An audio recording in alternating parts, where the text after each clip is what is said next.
I met a gypsy. Just 10 years ago, you were the baddest just such a little savage. Checker, Ryan Villopoto has done it again. At 35, I look back, I'm like, dude, I actually really did a lot of cool shit and won a lot of races. When I was brought up, it was like, how can we go faster? It wasn't technique, it was just, let's go faster. You know, Team Green, and then PC for 3, and then Kawi. All those people watched me grow up. I was way more nervous going into Supercross than going to race outdoors. Outdoors was easy.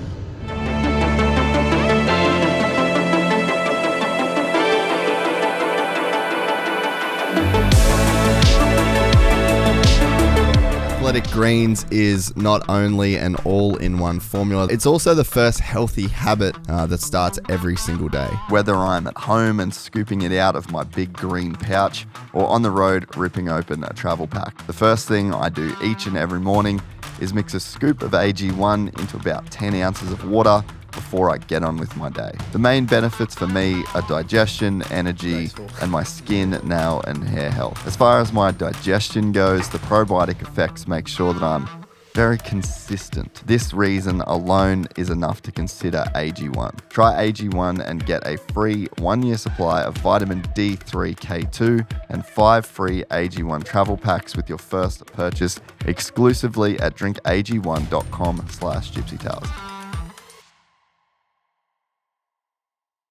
We just let it roll, baby. All right. Ryan Villopoto is finally on Gypsy Tales. It took a while. We made it happen. A couple years. He's not a big text reply guy, which I respect that, to be honest. Yeah, I know. I do forget, and also, come back. Oh, man, I go through Instagram. I talked about doing a podcast. This was like, I don't know, 3 years ago. But we're here now. We're here now. And everything happens for a reason. That's right. And I'm pumped. You're a very highly requested guest. Oh, good. Nice. Thank you, guys. Which you would assume being one of the best riders of all time.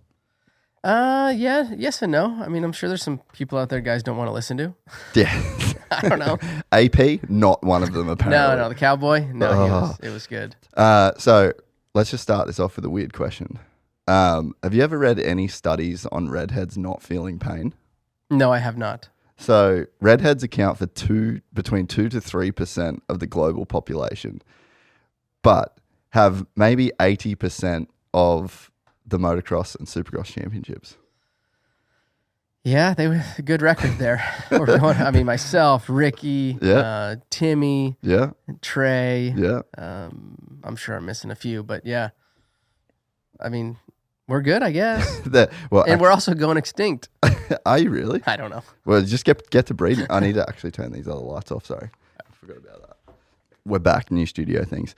Yeah, so there's a study that basically they've done. Like once they could map the human genome, they basically found a gene in redheads, basically super sensitive to light and temperature changes apparently. Okay. But then there's something in that gene that makes it so you guys, you people, yes, us, don't feel pain in the same way that quote unquote normal people feel. Yeah, I mean, I'll take it. Does that resonate with you at all?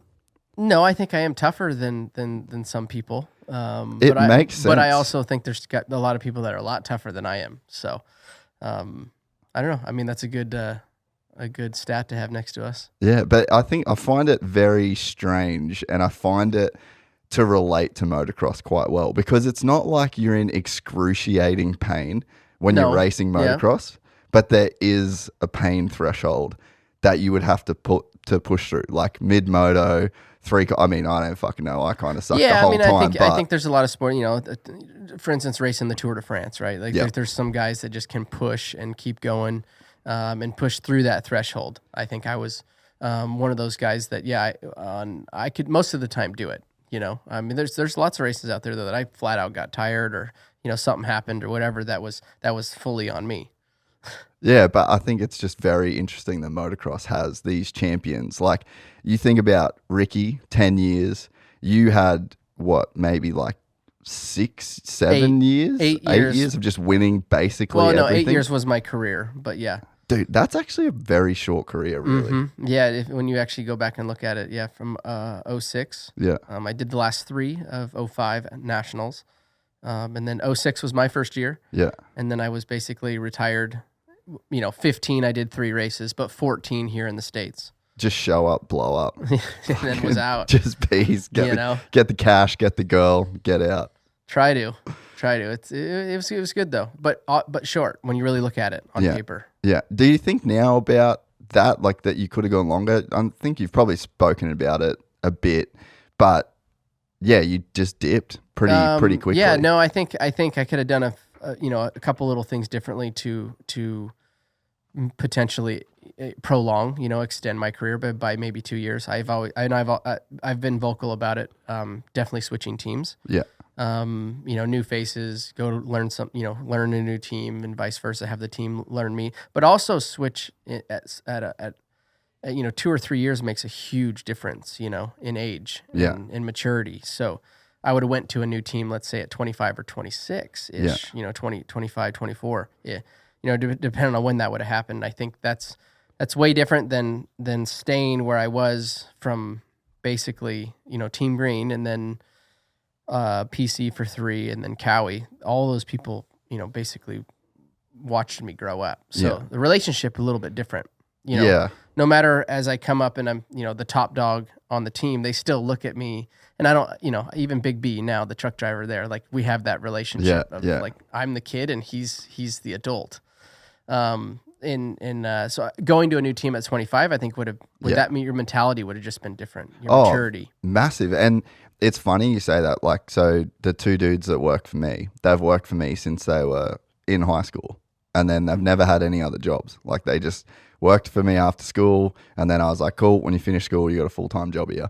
And the relationship between them and then other employees that work for me, that wasn't the case. Yeah. So different, so much more professional. So like there's a completely different vibe. Like I can just fucking rinse those 2. Mm-hmm. Like they're my kids in a sense, but then it's just a different dynamic, and you accumulate a lot of baggage over those years. And when you talk about going to a new team at like 24, 25, like think about Sexton now.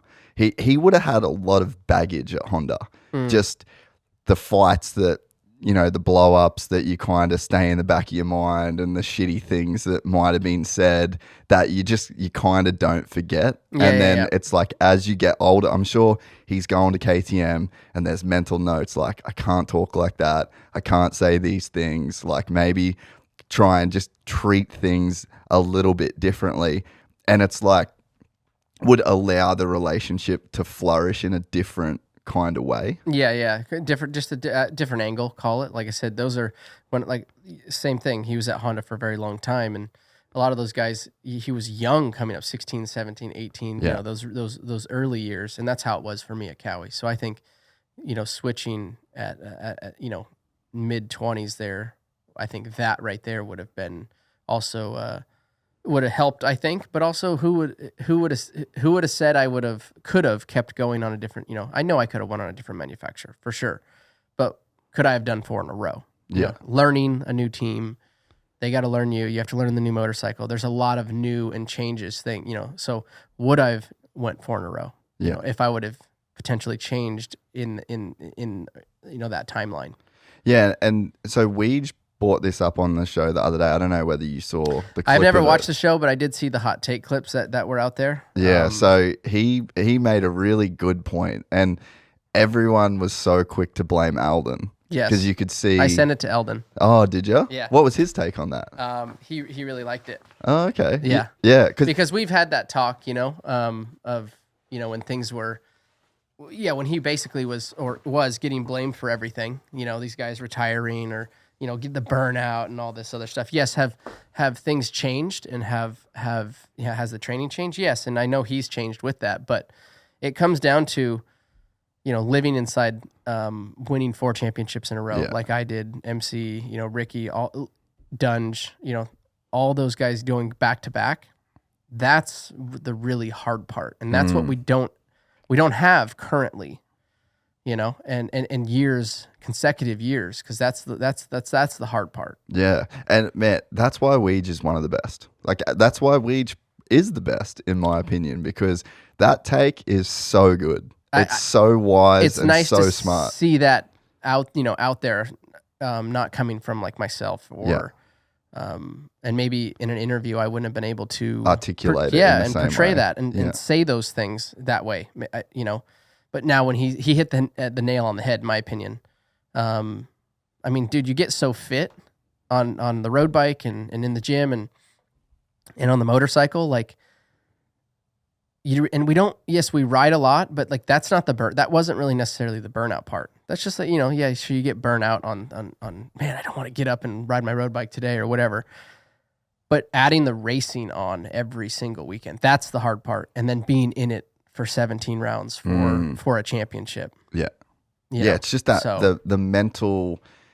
Because fuck, the crowd's gonna go wild here. Like jiu-jitsu is that every day. There's like this ego battle that you have to win with yourself just to step in the door. Mm-hmm. And that's the thing. Like physically it sucks, but physically you adapt. But mentally it's almost the same battle like I drove to training last night, palms are all sweaty. I'm like a little bit anxious. I'm like, it's just, that's the thing that if you could get rid of that, it would just be like a breeze to show up. So that's just a loser dude going to a local jiu-jitsu club. So like, just imagine the pressure, the money that's on the line, the risks that you have to take that you might not want to take. There's just so many layers of complexity that are added onto this extreme physical challenge that you have to put yourself through every fucking weekend. And it's against people that you've known since you're a kid. Like, there's so much that goes into it that I don't think people really fully grasp. Yeah, no, it's definitely it is, from the outside looking in, it looks pretty simple. Yes, we train, we ride, we fly to the races, and you race and you come back and you do that all over every single week. But yeah, going down onto the floor, I think Levi just asked me in the truck at PC. He's like, hey, did you ever like not get nervous, like, going to the line? And I'm like, no, dude, it never goes away. Yeah. And, I had, at the time, or, I still think was one of the best trainers out there. I had Aldon, and we were so ready. And still you go down and like, well, what's James been doing? Yeah. What's Chad? How good is Chad? Who's going to show up tonight? Where's this guy at? For me, it was 2 or 3 guys. It was Chad, James, and Dungey. You still second guess and question if you're even, if you're good enough. I think where the good guys can, where the good guys leave the rest of them on the gate is when you do line up on the gate and gate drops, like the good guys don't think of, literally you go blank. Yeah. You're not thinking of anything other than you're basing your racing off reactions and repetition that you've done for so long. When you start to really try to think, then I think that's where you leave those guys on the gate. Do you think so there's a lot of people would compare you and Weimer, same team, same trainer, same program, different results, and obviously like it's not apples to apples, but people would famously say like mentally he just wasn't the same on race day as what Ryan was. Like, can you see stuff in him or other teammates, or like where you go, okay, yeah, that's where I am different? Like that he's thinking through the race or something. Like, do you have any comparison or? No, I think, yeah. Look, I worked out with Jake and we rode road bikes and all those things. And there was certain, certain times and that he could be, maybe better in the gym or better on this or better on that or whatever. But I always knew that I'm using him as an exact example, like where I could break him and where I couldn't, in certain days in the gym or certain things that were like tough for him, Yeah. And I think he probably could see my weak points too. When you're around somebody for so long and we train every day, it's like, oh, he's hating life right now, and vice versa. He's like, he's been around me, And maybe I don't have as many chinks in the armor as he does, but like he's like RV hates this, like he can't stand going to the gym or doing this workout or whatever. So you see all those chinks for sure. Yeah. Do you think Aldon got a bad rap over those few years? Oh, for sure. Yeah. Yeah, for sure. I think he definitely got a bad rap. Everything that I ever did with Aldon was it tough? Yeah, it was tough. But what isn't in life? It's supposed to be it's tough. Supposed to be though, tough. right? Like yeah. Like going, working your desk job for 30 years is tough. It's just tough in a different timeline. And it may not be as tough, but over 30 years it's hard. Yeah. Or whatever. Like ours is very intense and short. Yeah. Yeah, because it really did set a light bulb off when Weege said that. Because I was like, man, that is the factor. Like, the pressure of, like, I could just see a world where you didn't want to win, but you just wanted to not lose. And that's so different, the mentality of, like, if you've won 4 in a row, the writing's on the wall that you can win. And then the project stops becoming like, I'm trying to win this thing. It's now becomes, I'm trying to not lose. And I feel like that's a way heavier cross to bear in a sense. Yeah, I think so for sure. No, when you're pushing forward, it's different. But when you're playing defense almost, it definitely is a different.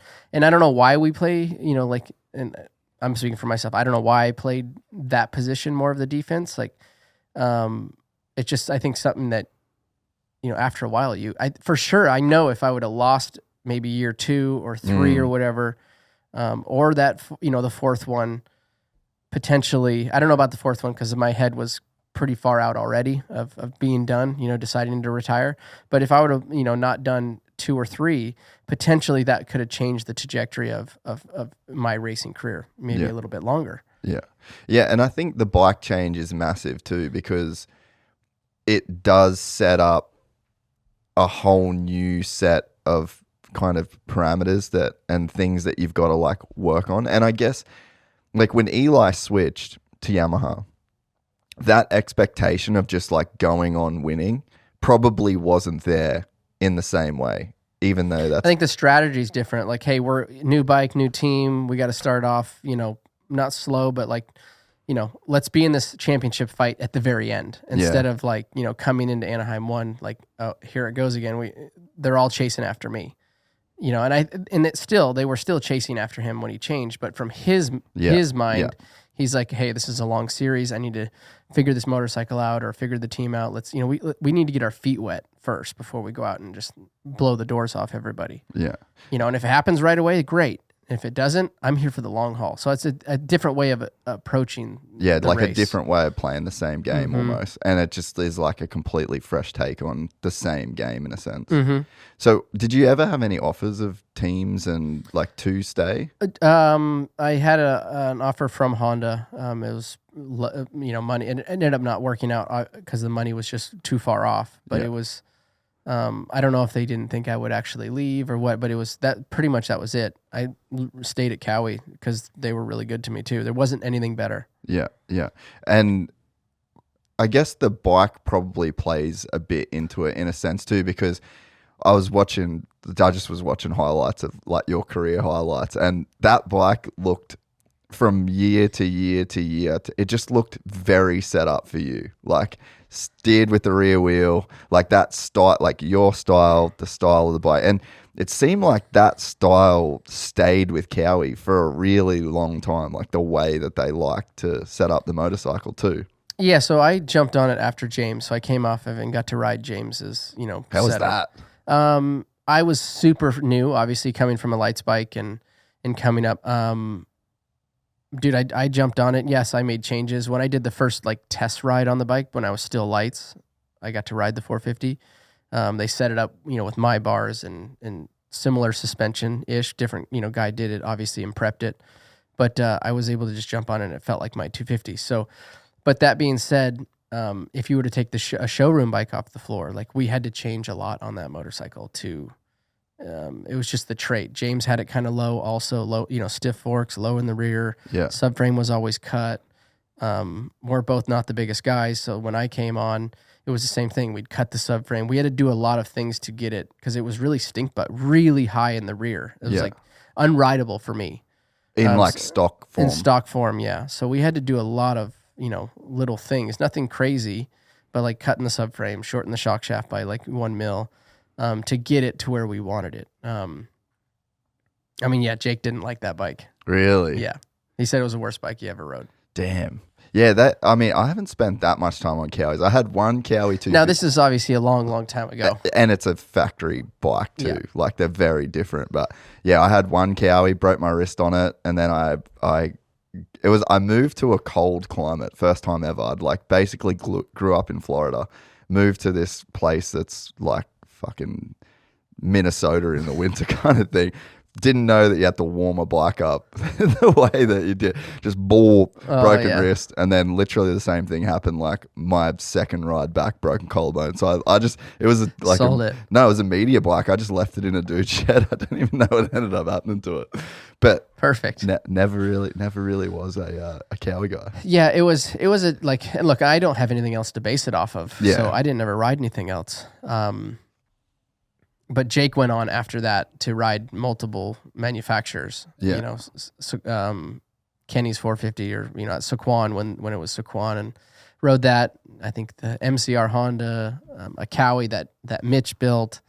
And, he had already said, he has always said that thing was by far the worst out of those. So interesting to hear about that because, yeah, I imagine if you were on something. Well, else. I don't know. Like, you have to always wonder, like, why would it have been better? I, shoulda, woulda, coulda type thing. I look back and it was fine. I made it work. Yeah, but I could make it work. Jake could not make that bike work. Yeah, and that's the thing. Like your style, whether you just don't know whether the cart was before the horse. Like you were on PC, arguably the best. Yeah, 250 ever, that era of 250s. Like even BT says it was basically legal cheating. Yep. And then you go from that to the 450 and you've kind of got like this lineage of dudes winning. Like James was going insanely fast on it. But yeah, you just always had that like steer with the rear wheel, squatted in the rear. Like that seemed to be the way that bike looked. It's funny you say that. Yes and no. I mean, when I did, I think US Open a few years ago, I was starting to ride at the Yamaha test track on the 450, and Shane Drew, I think, was there. They were doing some testing, and he's like, "Well, I thought you could only ride a Kawi like steering from the rear." And I said, "To me, it doesn't matter. I would ride that by any of the bikes the same way." Yeah, okay. I would. That's what I believe. And why? I don't have a lot of time or no time on anything else, but coming from the Kawi, jumping on the Yamaha. He's like, I didn't know you could, ride a Yamaha like I didn't that. think you'd ride it like that, or I thought that was only a Kawi thing. I think I'd ride them all the same. And why was that your style? Is that just how you grew up? I don't know. I'm okay with, I enjoy, not enjoy, but like I'm comfortable sliding, I do enjoy every now and then to go to do a little flat track and stuff. Like that stuff's fun. But yeah, no idea. That's just the way that you can. Because our super minis weren't fast like they are today. Like our mini bikes were slow, so it's not like you had big power and you're sliding around and you're used to doing that. Yeah, that's one thing I noticed just being here and on the practice tracks before doing World Vets. Guys here just 2-wheel drift, and like Glen Helen especially, you kind of like need to do that. Yeah, but. That's the one thing I noticed. Just average dude that rides good here, just can slide a little bit, sliding everywhere, and it's very. I think too the tracks are way more open and fast here as well. I think it kind of sets up like in Europe you don't have that. It's way hard. In Oz you don't have that. Like the dirt's not. It's almost like the dirt's not set up for it even in other places. Like it's a very unique riding style that Americans have. You think? I think so. Like just it's much different than Europe for sure. It's to me, it's just crazy intensity. I mean, maybe I've never looked at like I'm looking at all the the broadcast guys, not going out on the Thursday and looking at yeah, true. Dissecting why this. Geez, that guy's sliding around the corner too. yeah. Well, I think even like Loretta's, right? Like this is my first time going to Loretta's, and I had a bit of a like light bulb moment. You hear anyone that comes over to America, they're like, bro, the first few laps of intensity is unmatched anywhere in the world as it is in America. I agree with that. And so, you know why, bro? Fucking Loretta's. I could not believe how fucked up the track got in practice day one at Loretta. Oh, you rode that day. Yeah. I was like, bro, cut some lines in. Like, you go to Europe, right? Dude, there's that many bikes, that many classes. And they're all full send from the second the wheels touch the track. Full send. And I could not believe it. Like, when I went and did some testing for Stark, and Tortelli basically was like, just wait, please. Nobody on the track. And he just cut 3 ruts into every corner. Really? Oh, dude, by the time I touched the track, it was primo. Like, just the nicest ruts in, and it stayed good all day, even when the dirt went to shit. Here, bro, just no chance. Like, Loretta's is gnarly. Full send from the second the wheels touch the ground. And it's like cultural. You know, that follows through from when you're on a 65 or 50 at Loretta's. And I think it comes from Supercross, that all these kids and parents watching, like, dude, look how hard they go out of the gate, and then they go to the practice track or go to Loretta's and let's do what they do on TV, So that's kind of where, I think there's so much information accessible now that you're seeing all of that, be able to get all the way down to the very bottom of amateurs. Yeah. Do you ever, like, you went to Loretta's this year, when you watch those kids, do you ever think about comparison to yourself at their age? And like, what you couldn't even compare. What do you see? You couldn't even compare. Really? That gnarly? So I always say, I think 2003, I did US Open. I just told this to somebody the other day. I did US Open on a YZ 85. And we got the chance to go out onto the Yamaha track, test track up on the hill. And I didn't even jump the triple. And back then they were still 60, 62 feet, I didn't even jump the triple. On an 80. On an 85 back then. So, and then you go like Charlotte, for example.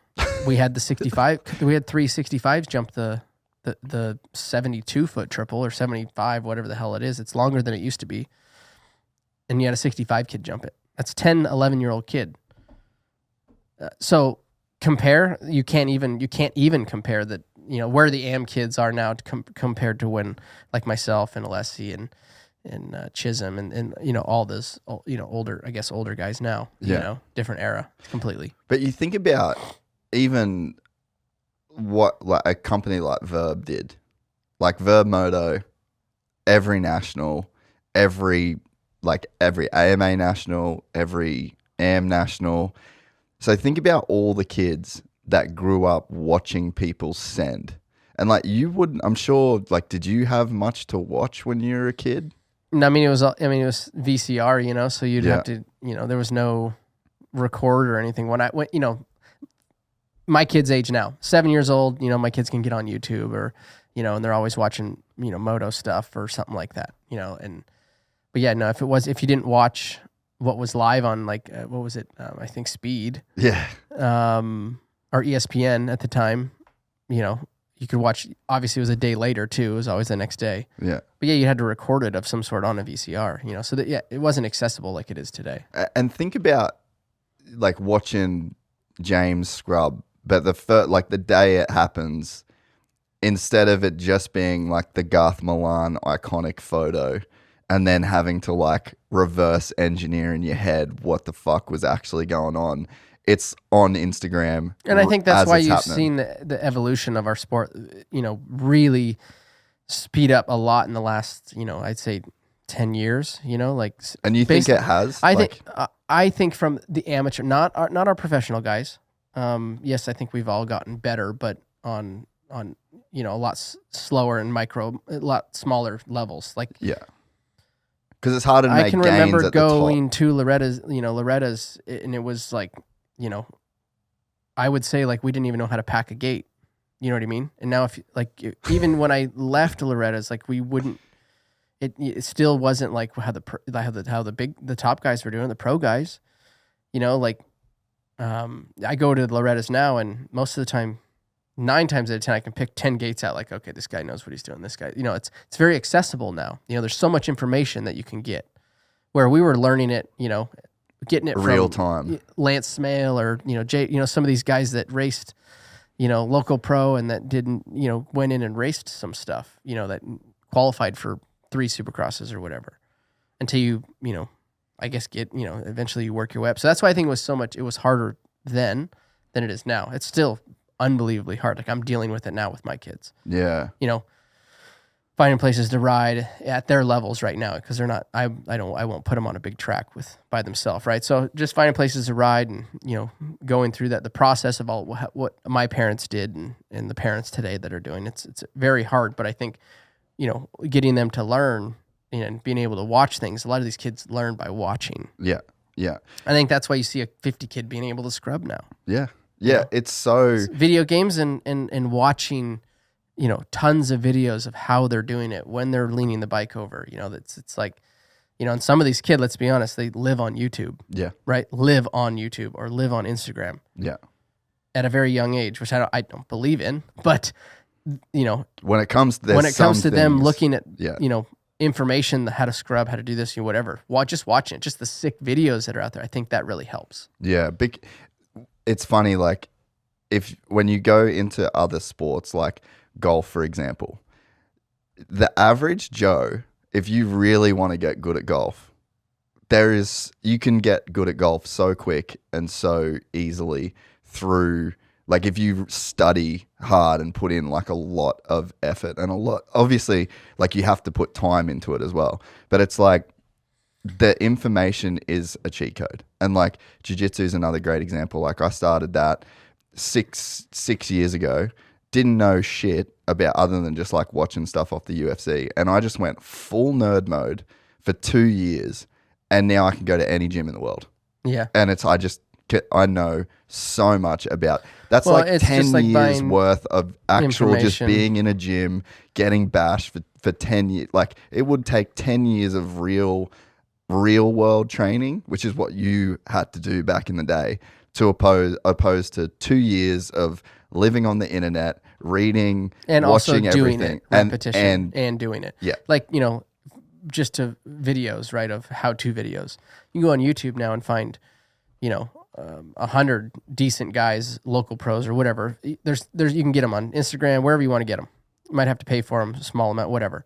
But like I remember my dad bought Gary Simmick's, the tapes, or I think it was Simmick's. Yeah, tapes and like VCR tapes. That's where you got your information. It wasn't like, hey, pull that video up again and watch what he does there. Yeah, but it's exactly what you said. You still have to do the work. Mm-hmm. Like you can't just. It's not a substitute. And I didn't really do the work because they weren't filmed cool. It wasn't. It was like really doing school. Yeah, the way it was filmed. It wasn't like some awesome badass edit of.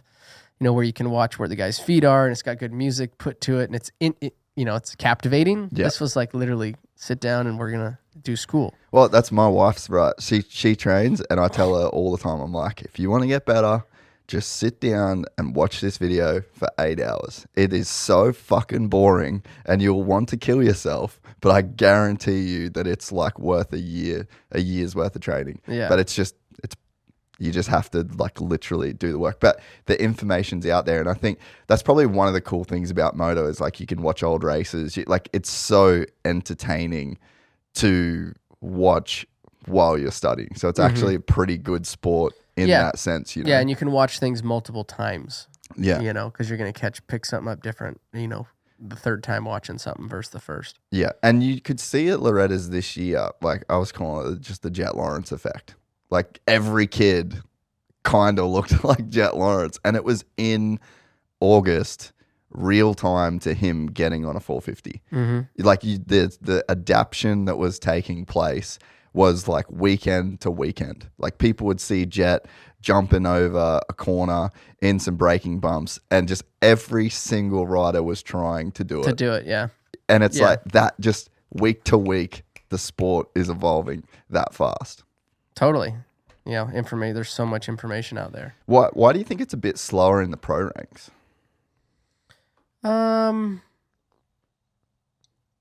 I mean, because they're not probably trying to, like these kids are trying to be like somebody, do what Jett, be like Jett, so they're very receptive to it. I don't, it's just like saying, hey, I'll use Justin for example, like stop, get off the rev limiter, like I don't know. I believe he still could do that, but it's a lot of work to do that too. To change, he's 30 years old. You know, he's been in the game for a long time. So are we going to change it now? It's worked this long. Yeah. I do think guys like Chase watching Jett, things like that. I think that, you would think just follow Jett, but I don't know. I don't know why it's. And I think that does happen. You see Jett, or Chase, and some guys trying to adapt, yeah. But, you can only, I think at that speed and at that level, you can only adapt little by little, because they're already on the edge. Yeah. And you can't make these huge changes. Oh, go 3 lines over here. They're coming in the turn at 45, where, if you were coming in at 15, you could, okay, I'm going to go over 3 lines, I don't know. Maybe that's why, just because of the speeds, and it's very hard to change that.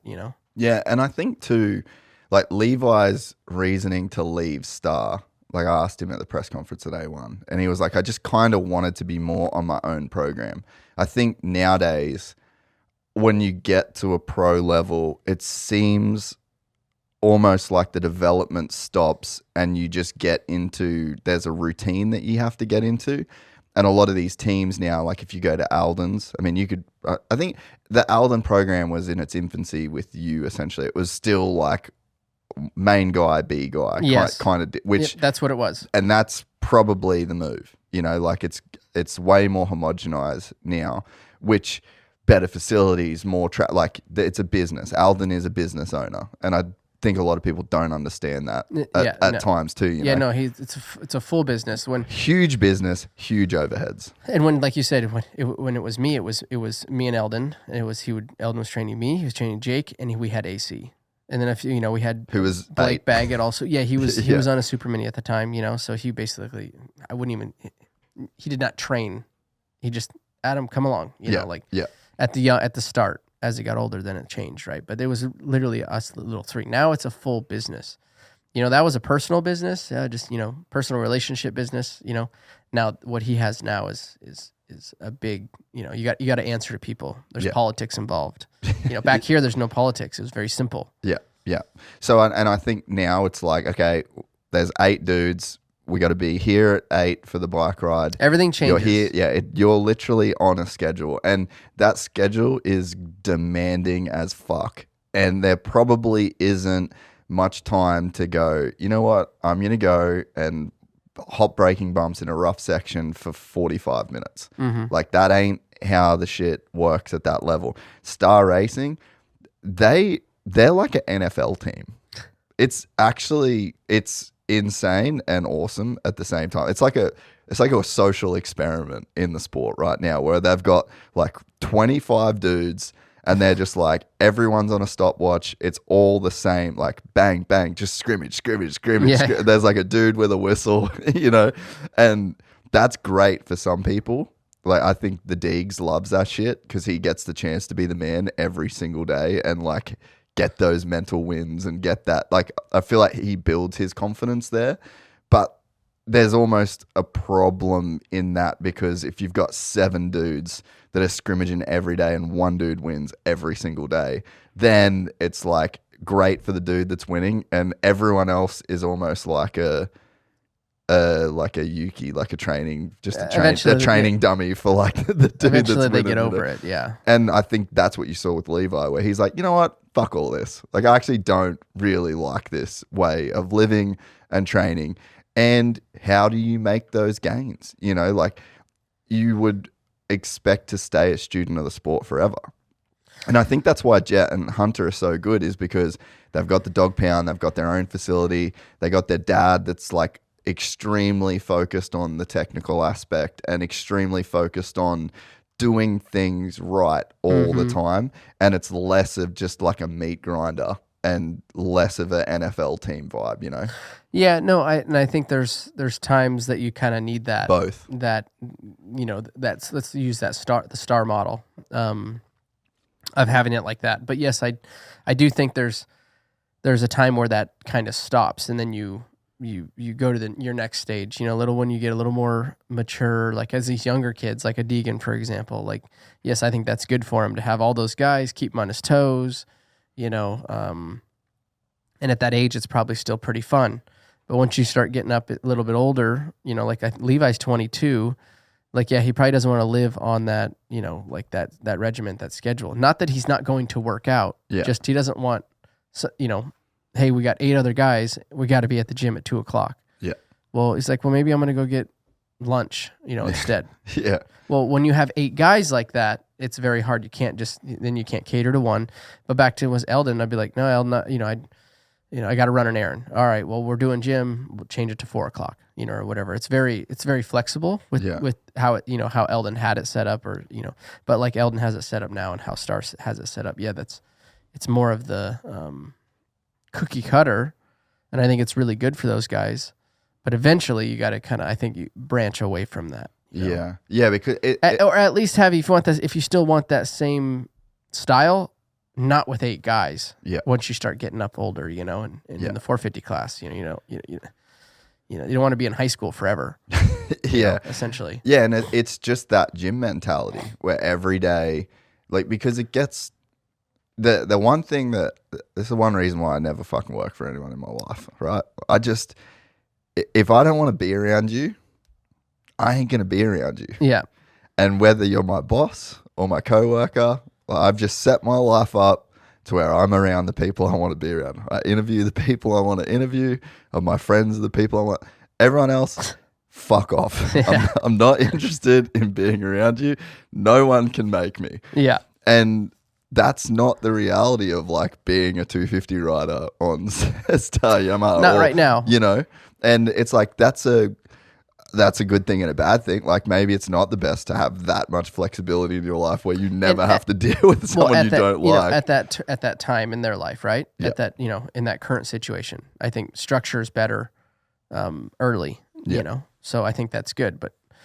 But and it works. We know it works. Staying on these guys, you know, and staying on the kids, you know, because the lights class, once you can get them later on and you can get them somewhat established, like. Then they can kind of, you know, then they get older and you know, they know the program. Yeah. Did you hear any of the rumors about a top rider testing at Star in the off season and I'm like closing down the facility? Did you hear? I didn't know. I asked Jeremy at the press conference and he was very tight-lipped about it. He's like, oh, we don't have to shut down our facility. It's private. I'm like, well. There's a lot of mechanics that got told not to come to work between specific days. So, I mean, I would consider that being shut down. But, hey, it's all good. But that is like, so you didn't hear any of it? I didn't hear anything about that.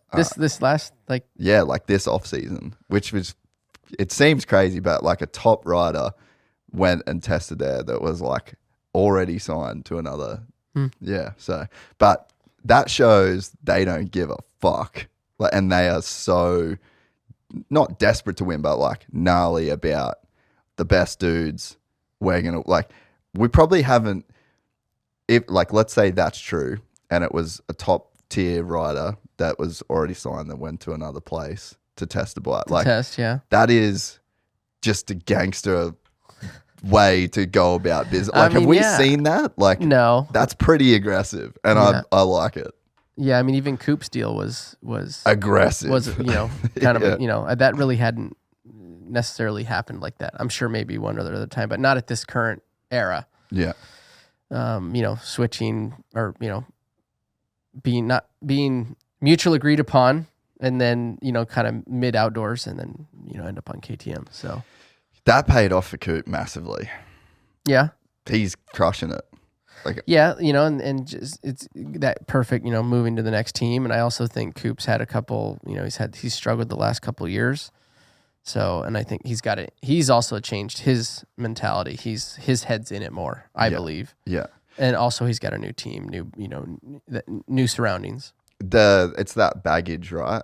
You know, like the baggage of being and you having the weirdness in relationships that sometimes that stuff it's just like being with a chick.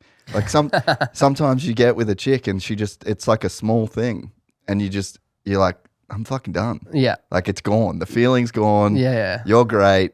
I can't get it back.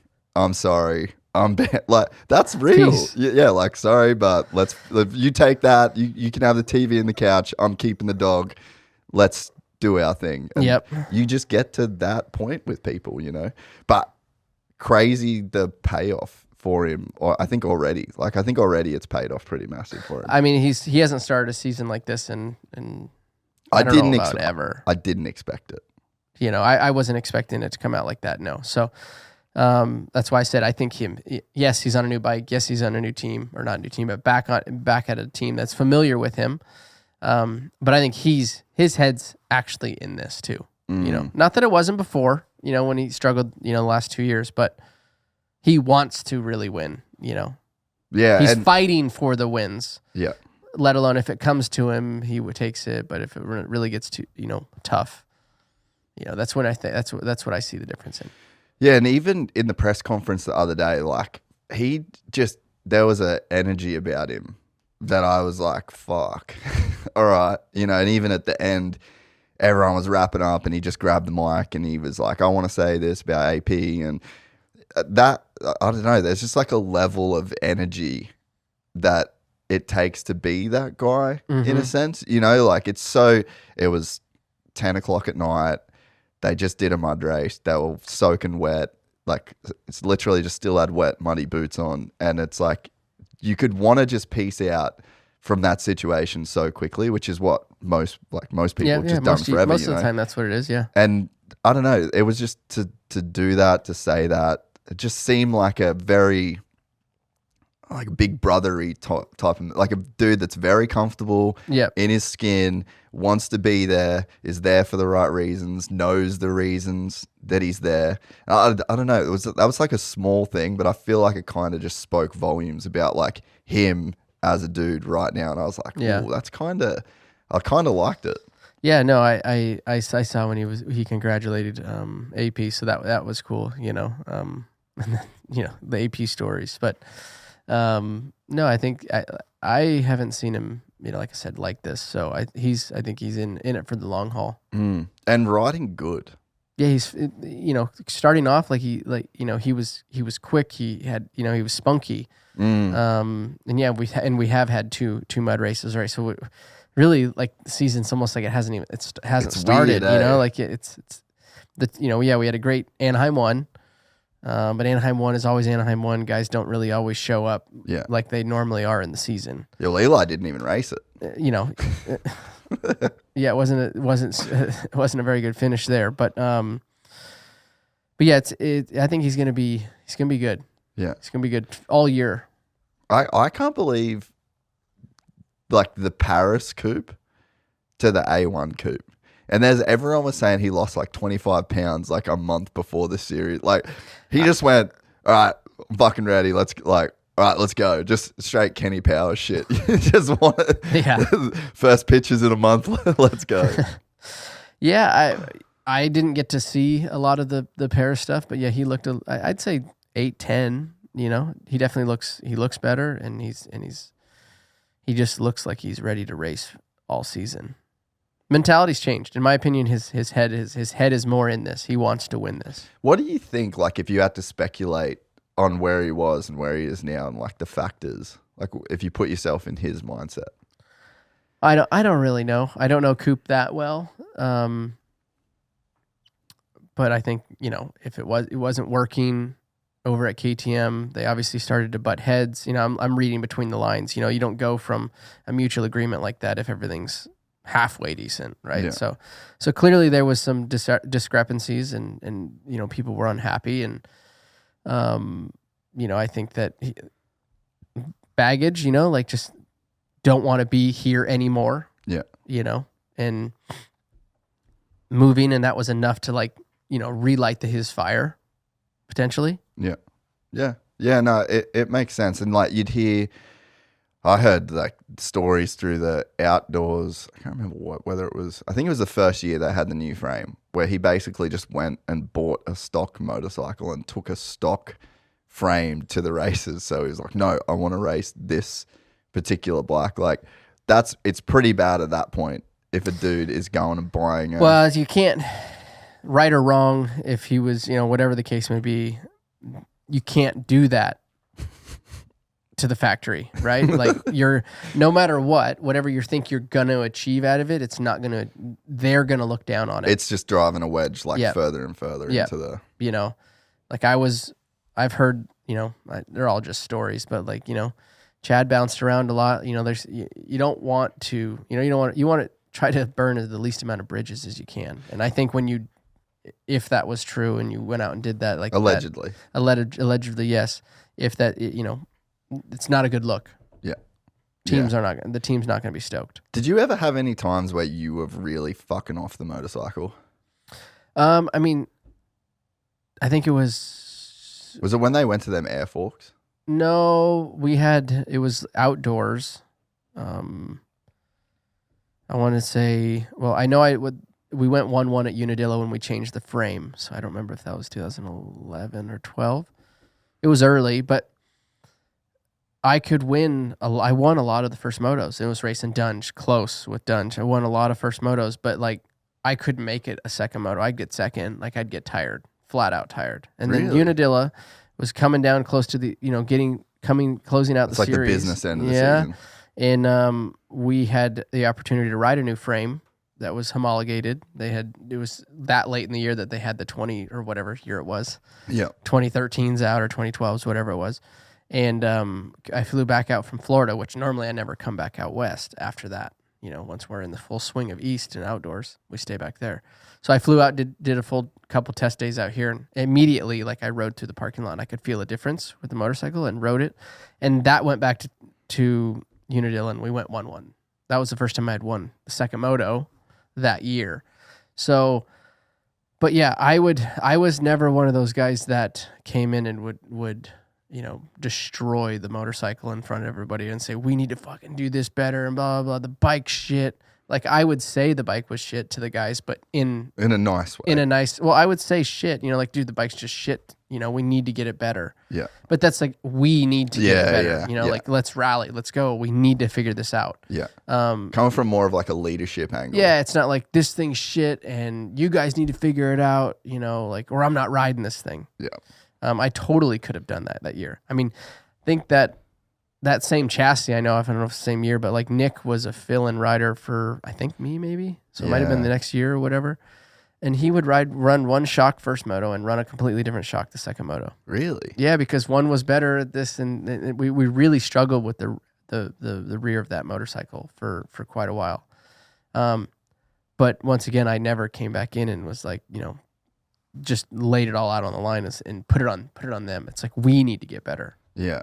And what was it in the chassis? Was it just, it was too stiff? Was it too stiff? Yeah. Ultimately just too stiff. Yeah. Where exactly how acceleration bumps is where it was, it was just very rigid. Just jarring. Rigid from your feet back. Yeah. And no matter how fit you are, it wasn't a case of being fit necessarily. It was a case of just getting, you just got beat up. Just standing there and getting punched and just pretty soon, no matter how strong you are, you're gonna fold. You're gonna get tired. Yeah.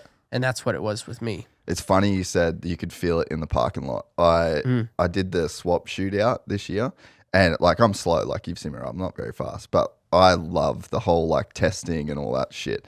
And I rode my buddy raced swaps 450 at Glen Helen for the World Vets, Husky, and it had like 12 or 13 hours on it, right?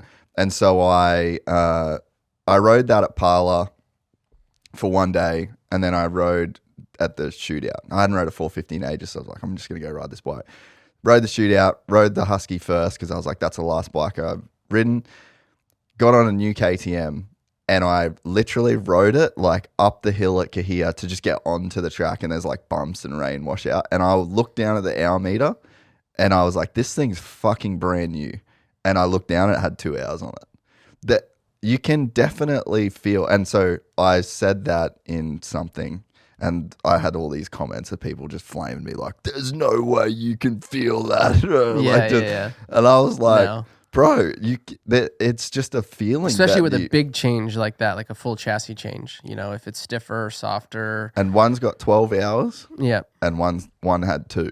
And it was night and day difference. And it's like that, even to me, like in theory, that makes sense. But I'd never back-to-back bikes the way that I did on that shootout. Yeah. And I'd been riding a lot too. Like this year was the most I ever rode. So I'm fairly in tune, I guess, based off that. But I could not believe it. And I wish the average guy could do that more maybe and get more perspective on like, hey, if you change this, it makes a huge difference. And in weird places where you might not feel it, like the engine mounts, and there's like all this stuff that... torque specs. Torque as well, instantly changes the motorcycle. Yeah, fork, all your fork lugs, the lugs, the triple clamps. When I went to Europe, that was something that was like, oh, we're gonna change the lug, because I'd never done that over here. We're gonna change the torque spec on the lug. At least that I had never paid attention. Maybe over here, maybe we had tried it, but yeah, it made a difference. All that little stuff makes a difference. Now, on the average person's probably not gonna be able to tell that. Yeah. But when you get on a new chassis change from one bike to another, and it's a pretty big, drastic change, you're gonna notice things like that. Yeah, it's stiffer, seat's stiffer. I feel taller, whatever. Yeah.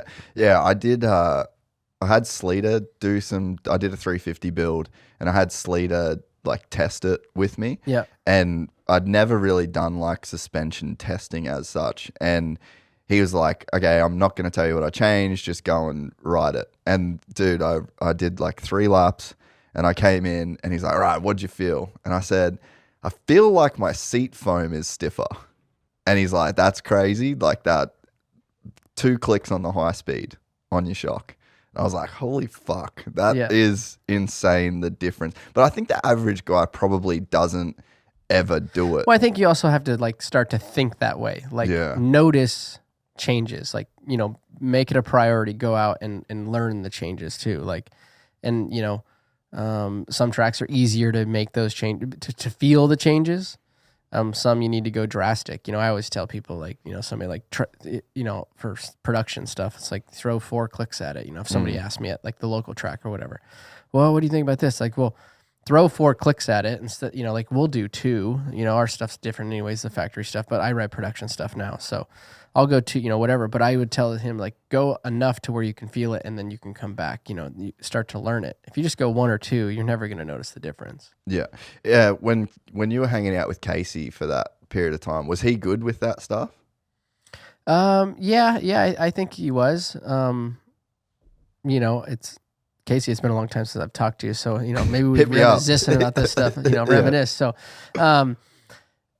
very. I talked to a lot about the Ducati. I couldn't, really explain a lot of it now. It was quite a while ago, but very. He was very in tune with the motorcycle too, and he could see a lot of stuff, on, while riding. While I was riding, that does kind of translate over.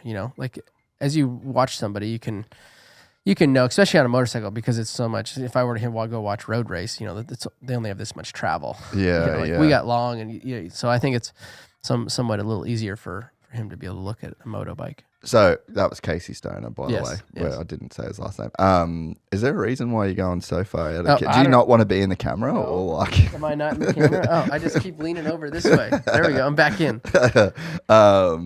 So what was that period like? We were talking about it before, but there was a period in like 12, 13 where Casey was hanging out for like a month, and you guys spent a ton of time. Just like he was at the track. Yeah, and stuff. You come to the test track. You come to the test track. Went to some races with us. Stayed at the house for a while it was over. It was a lot of fun. I enjoyed it. Hearing his perspectives, hearing what he went through. I feel like we have kind of 2 similar trajectory in careers. In the way we kind of thought. And when we departed and things like that. So and similar feelings of what we were feeling at the certain times. So it was good to be able to talk to, somebody like that.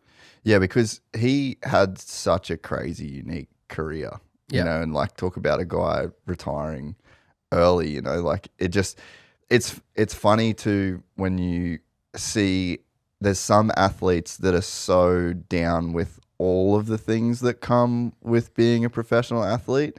And then there's some athletes that want none of it. Like Casey, hand on my heart, would have just showed up to a track 15 times a year to just race those dudes without one camera, without one news report, without, like, he was just that guy. Yeah. And, you know, I don't know where you fit on that spectrum, but it's like there's Valentino Rossi, his main rival, loves all of it.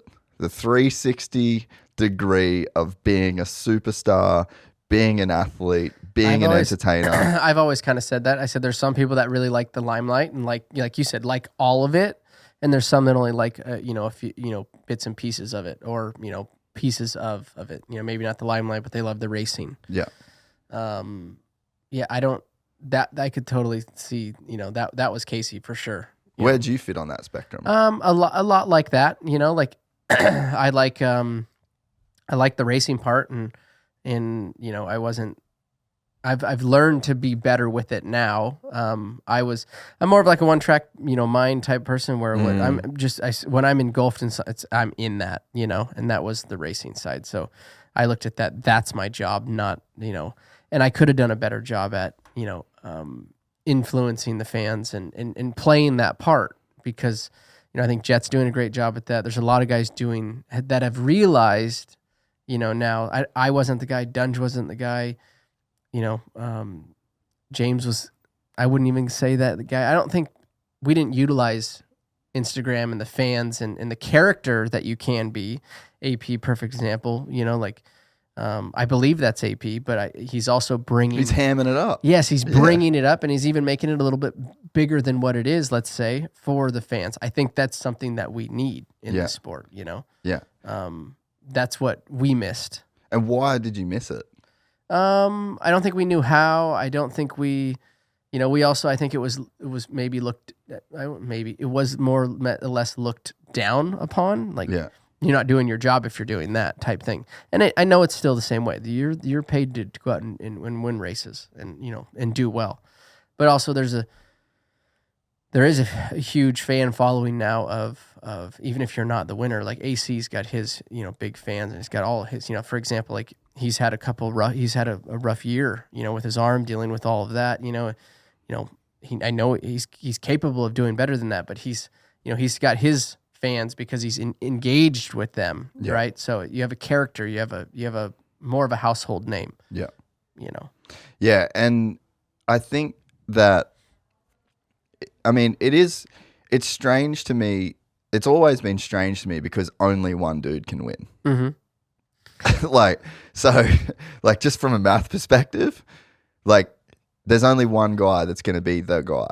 And so what? Everyone else sucks? Yeah. No one else can, well, you know. Exactly. And I'm at fault for that too a lot of times. Like, oh, well, I actually said this to my wife the other night. I was like, you know, and maybe it's just because I'm old school. Oh, and I'm 35 now, you know, and I'm like, you know, when Nate Thrasher came, I used Nate. It was Nate. I'm like, you know, I look at him and I see him up there. He's won some races and he's fast, but man, really inconsistent, you know. And then on the other hand, I'm like, and I explained this to her. I was like, he's like winning races. Like not very many people can do that. Yeah, like he's it's fucking gnarly. Awesome. It's gnarly. You know, like I got to train myself. Yeah. You know, to look at that and be like, dude, even to get to that position, you know, of winning races, maybe not a title, but like, you know, it's a huge feat, you know? Yeah. So I was explaining that to her. I was just like, yeah, it's different. At first I just looked at him like, yeah, he's pretty good. He's all right. You know, well, but you know, and he's improved a lot too, but I'm like, he's one of the guys. Yeah. Like, I don't know. All these guys are young in there, you know, most of them, you know, so it's not like, and he's going to be around for a long time. Yeah. Yeah. And changing the way you think, I guess, you know, and maybe because I'm more engulfed in it now with, you know, Title 24 and you know, more of a fan. My kids are 7 now, so we're watching the races all the time. They're fans, so you're seeing it through their eyes. So I'm seeing it more on a different level too. Yeah. Yeah. And I just think the sport needs to catch up in a sense to that. And like you look at F1 is an awesome example of that. Like Alex Albon. If Alex Albon gets 5th, fuck me. Like that is almost the drive of a lifetime. And maybe we don't have that as much because the parity between the motorcycles isn't there in the same way. Like if you're on a Honda and you get 3rd, it's not amazing because that bike isn't a 3rd place bike. Like they're all unreal. I mean, Kenny's on a 2006 model RMZ 450. Like, we have nothing that the car racing has when it comes to the manufacturers. Yes. Anybody can win on anything. Every one of those motorcycles are capable of winning. Yeah, and I think maybe that's a little bit to blame where we don't look at like an Alex Albon type drive, you know.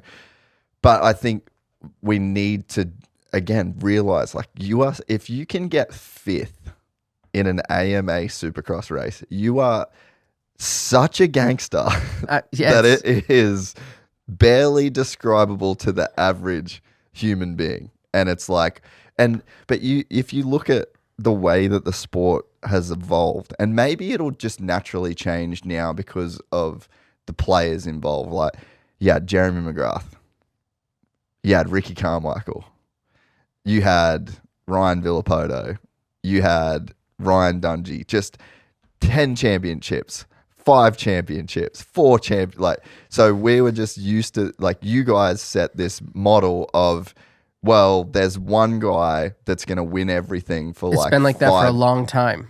It's been like that since the 90s, bro. Yeah. And now we're finally getting into, like, there's only, I think, has it been a different podium every single weekend? So far, I think. Yeah, I don't even think. I think Jordan Smith has been on the podium. He was on the podium in the mud last week, or San Fran, right? And Anaheim, and then this week. So like he's I think the only guy that's actually been on the box at more than one race. So maybe it changes now as we can see a guy like AP wins one weekend, he might get 6 the next week. You know what I mean? So maybe it'll change naturally with the sport, but then like we just had Jett, like what happens if he figures it out?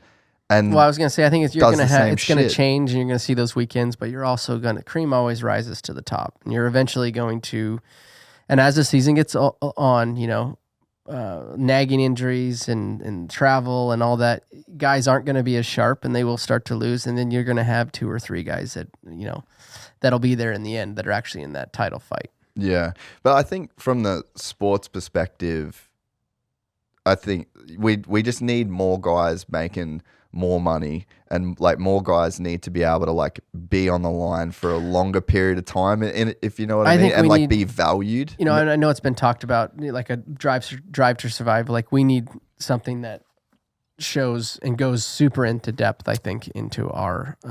I heard.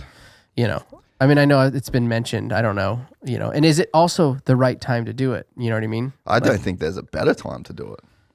Another 5 years of where this goes, you know, or is it better to drop it now, or, you know, like, but I think to open season 1, season 2, season 3, I think it 4. Opened it up, you know, like watching that, you know, I was never an F1 fan, never watched it, but like the way they filmed that, it was, you know, yes, a lot of it, some of it was set up, but a lot of it wasn't. And I think that's, and also, you know, that I think would alone would help the average, you know, viewer really understands, and also potentially get bigger sponsors involved too, potentially. Yeah. You know, I don't know. I think there needs to be something explained about our sport. I heard that there was an offer to do it, and it was going to cost like $5 million, and they said no.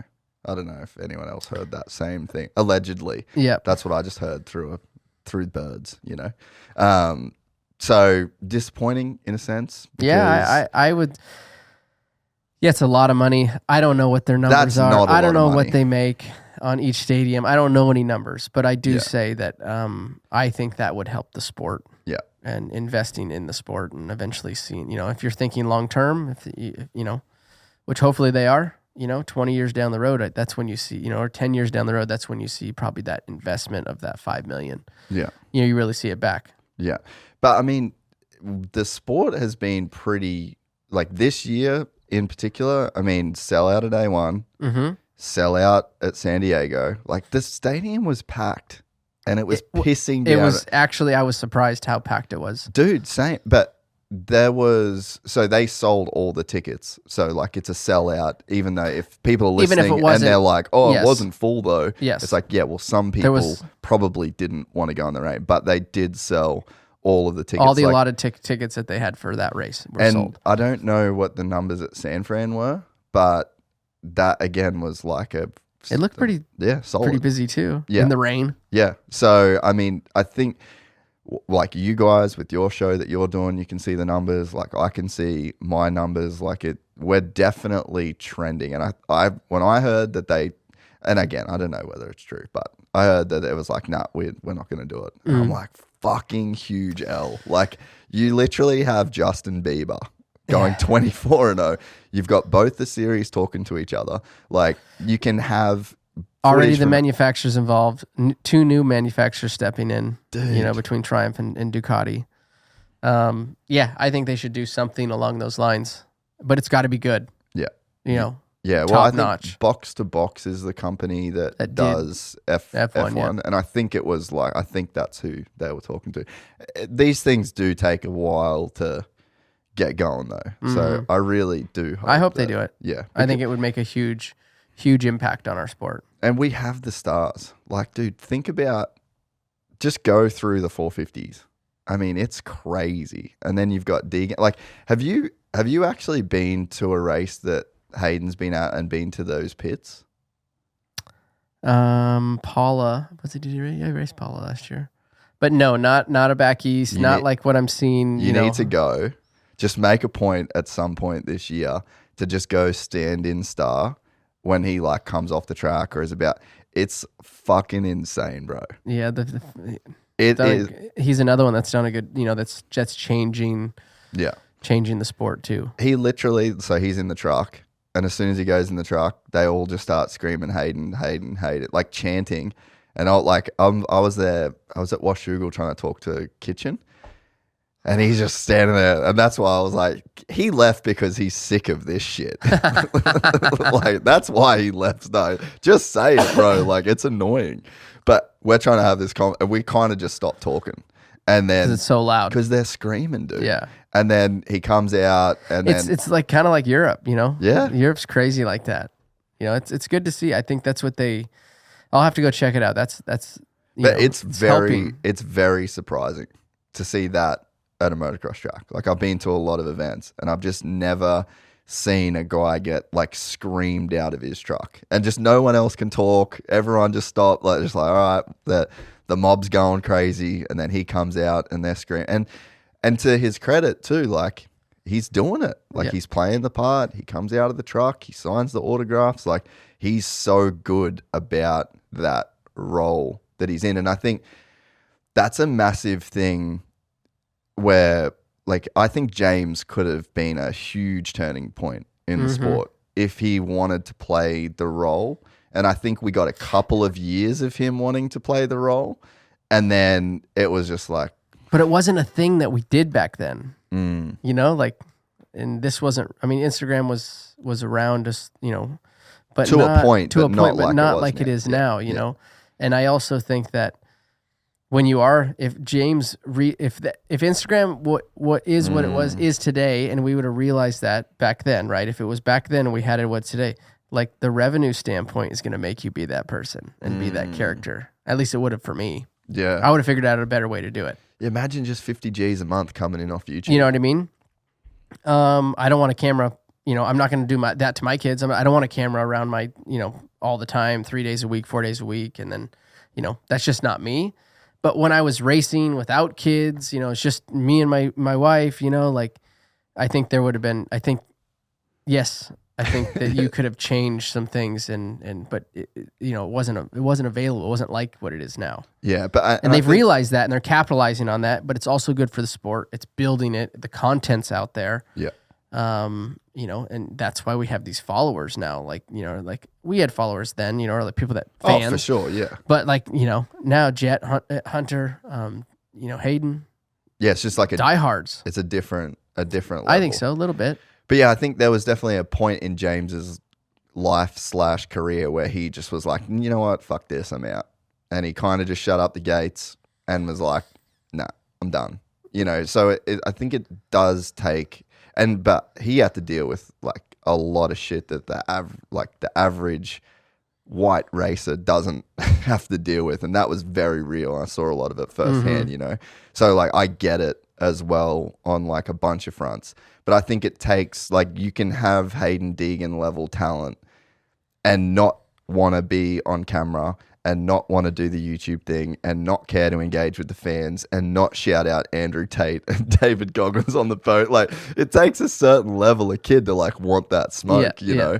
So I don't think the sport, like, you didn't want to be that guy. Like, you didn't want to be the dude. No, but I have my one kid's that guy. Like, he would do something, like Gage would do something like that, you know? Like, I don't know. I think it's also in you, but also you can also train it too, to a certain extent, right? Like, that's, I think, you know, I think myself, James, Chad, like Ricky probably would have tried to capitalize on that a little bit more if it would have been around. But, you know, things have progressed so quick with, you know, everything right now. It's just different times. Yeah.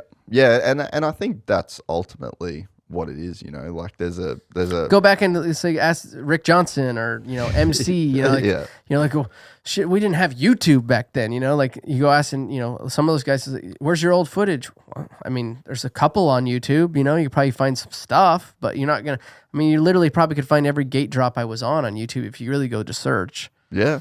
You know, so that's really cool. I'm glad and lucky enough to have that. Have that in the vault. Yeah. You know, whereas I can always go and access it on YouTube. Do you ever watch any of the old races? I never really did, while racing or, you know, afterwards. But now that the kids are like more into it, that's you know, sick. like they'll go on and find stuff. You know, they found this. Well, they searched something, and then, you know, I saw this one come up. It was like an hour and 30 minutes long, and it's literally.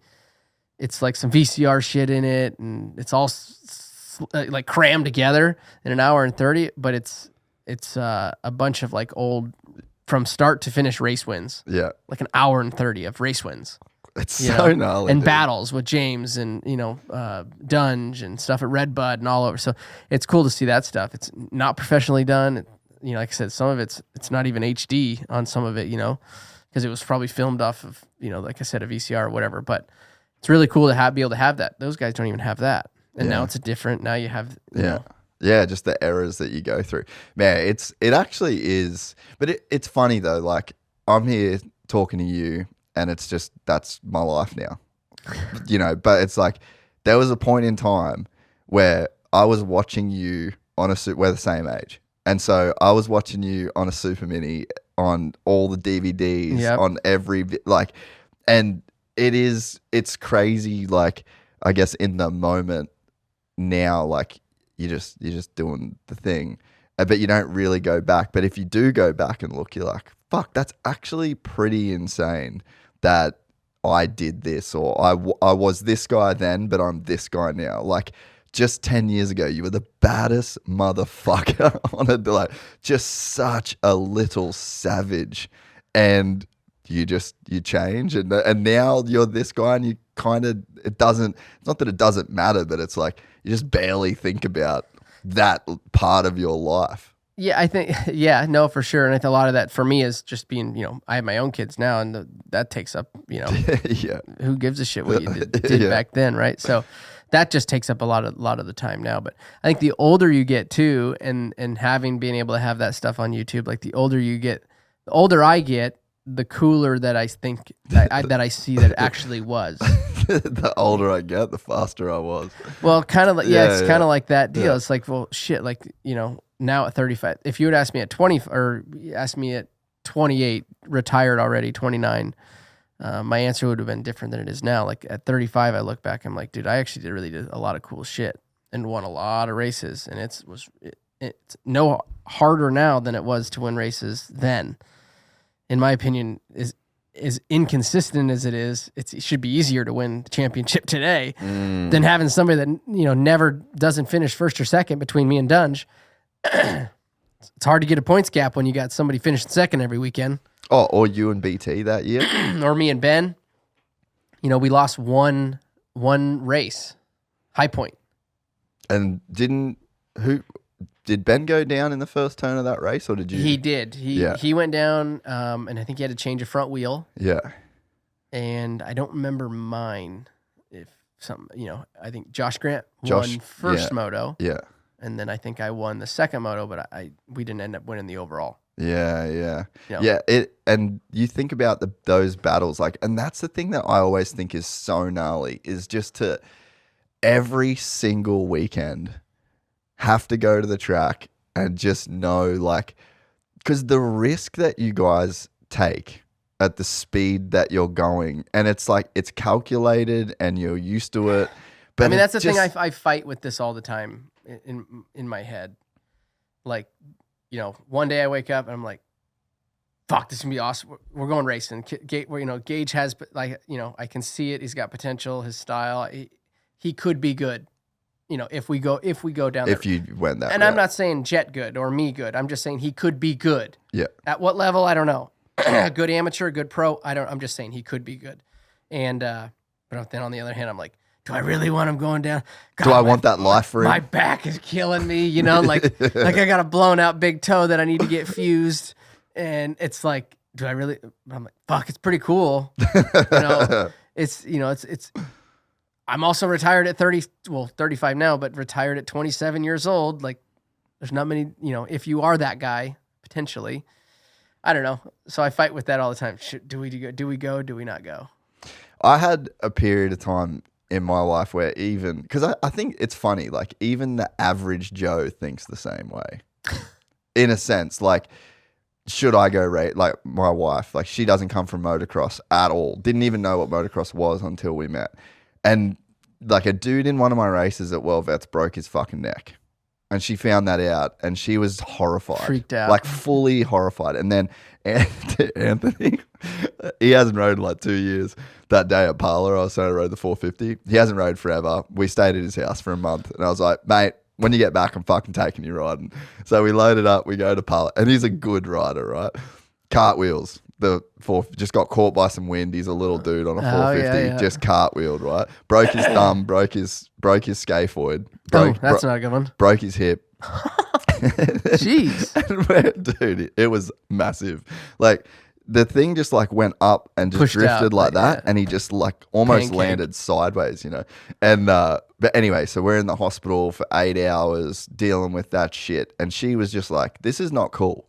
And I've been through those points in my life. Like, I watched Andrew McFarlane die, and I didn't ride for basically 8 years after that because I just mentally couldn't do it, Mm-hmm. Mm-hmm. And but I think every rider like has that weird thought around, like, why am I doing this? But there is something to it, and then you could. I mean, if you ask my kid right now, 7, and ask him at 10 and 12, and ask a Loretta's kid, why are you doing this? Well, because I love it. Yeah. They do. You ask my kid, well, why do you ride? Because it's fun. Yeah, that's what he would say, right? It's fun. I like doing it. I don't think you start thinking that way till you get a little bit older. You've had some injuries. You've also had some injuries, but also seen some injuries. And then also, I think, what's your mission? Like, are you focused on becoming the best and winning a championship? Because if you are, these other things are just part of the sacrifice. Ask me back in the day, it's like, well, what else am I going to do? Go frame houses with my dad? Because I had no fallout plan, really. I mean, my fallout plan would have been building houses, but it's like injury. Okay, well, that's part of the sport, and it is.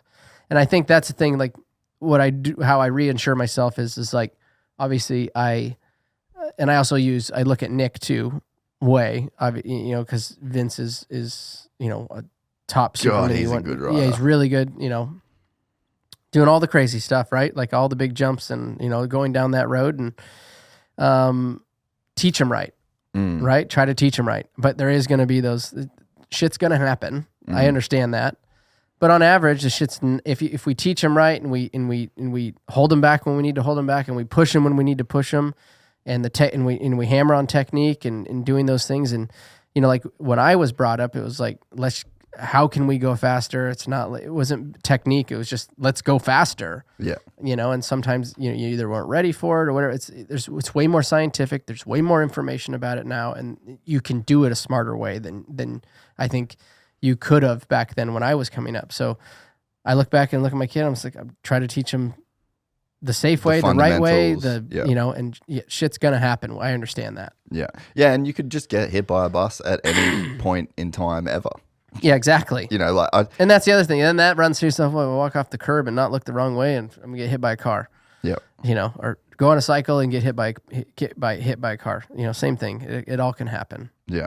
Were there any points in racing? Because I know this was something Ricky said with James, and Chad was the same, where they'd just be like, this motherfucker, like, just don't, bro, don't do it. And then you get into the race and you have to do the thing that the guys are doing because you, like you said, you black out. And then you look back and you're like, bro, I did not want to do that. Yeah, I think that when I was racing James, there was a lot of jumps that he would jump, right?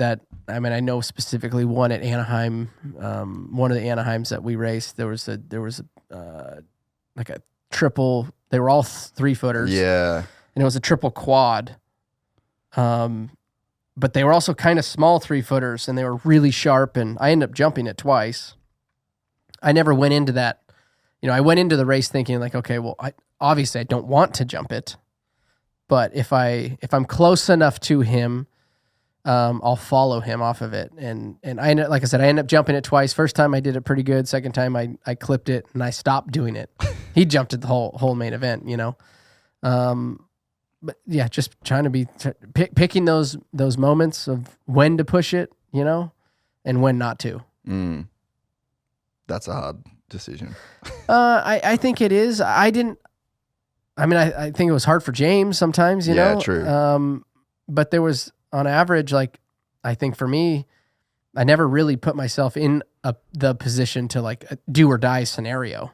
Do you ever think you raced like peak James Stewart? Yeah. You think? I think so. What races would you look at with him where it was like that was all of Stewie? I had a kid, and I can't. I'm not going to be able to bring him off the top of my head. I know we had a really good race at Redbud that I remember. He was still on a Suzuki. I raced him on Yamaha, which was very vocal about how much he didn't like that motorcycle, and it's motorcycle. And then you go to Suzuki too. So I only did not race him in the early stages, which would have been the 2 years on Kawi. Yeah. And then we came up, and then I moved up. Yeah. So yes, I would say I got James in his prime. Yeah, because he was something different. And I also think I got Chad at his second wave of second prime. Dude. Because I think Chad... But you might have got Chad at his best. I think, either 04 or... I was going to say Yamaha days when 12 or 13, I think. When he was on... the year that he was really... That he was the 2-2 Honda. Good, yeah. That I think that was 12. I think that was... Dallas. Well, remember, that's when he crashed at Dallas. But bro, he crashed right in front of me at that race, actually. I remember that whole thing going down, but he was ripping, dude. Fully ripping. And I think even the year before that, he was really fast as well. So I think I got both of them in their prime. Yeah.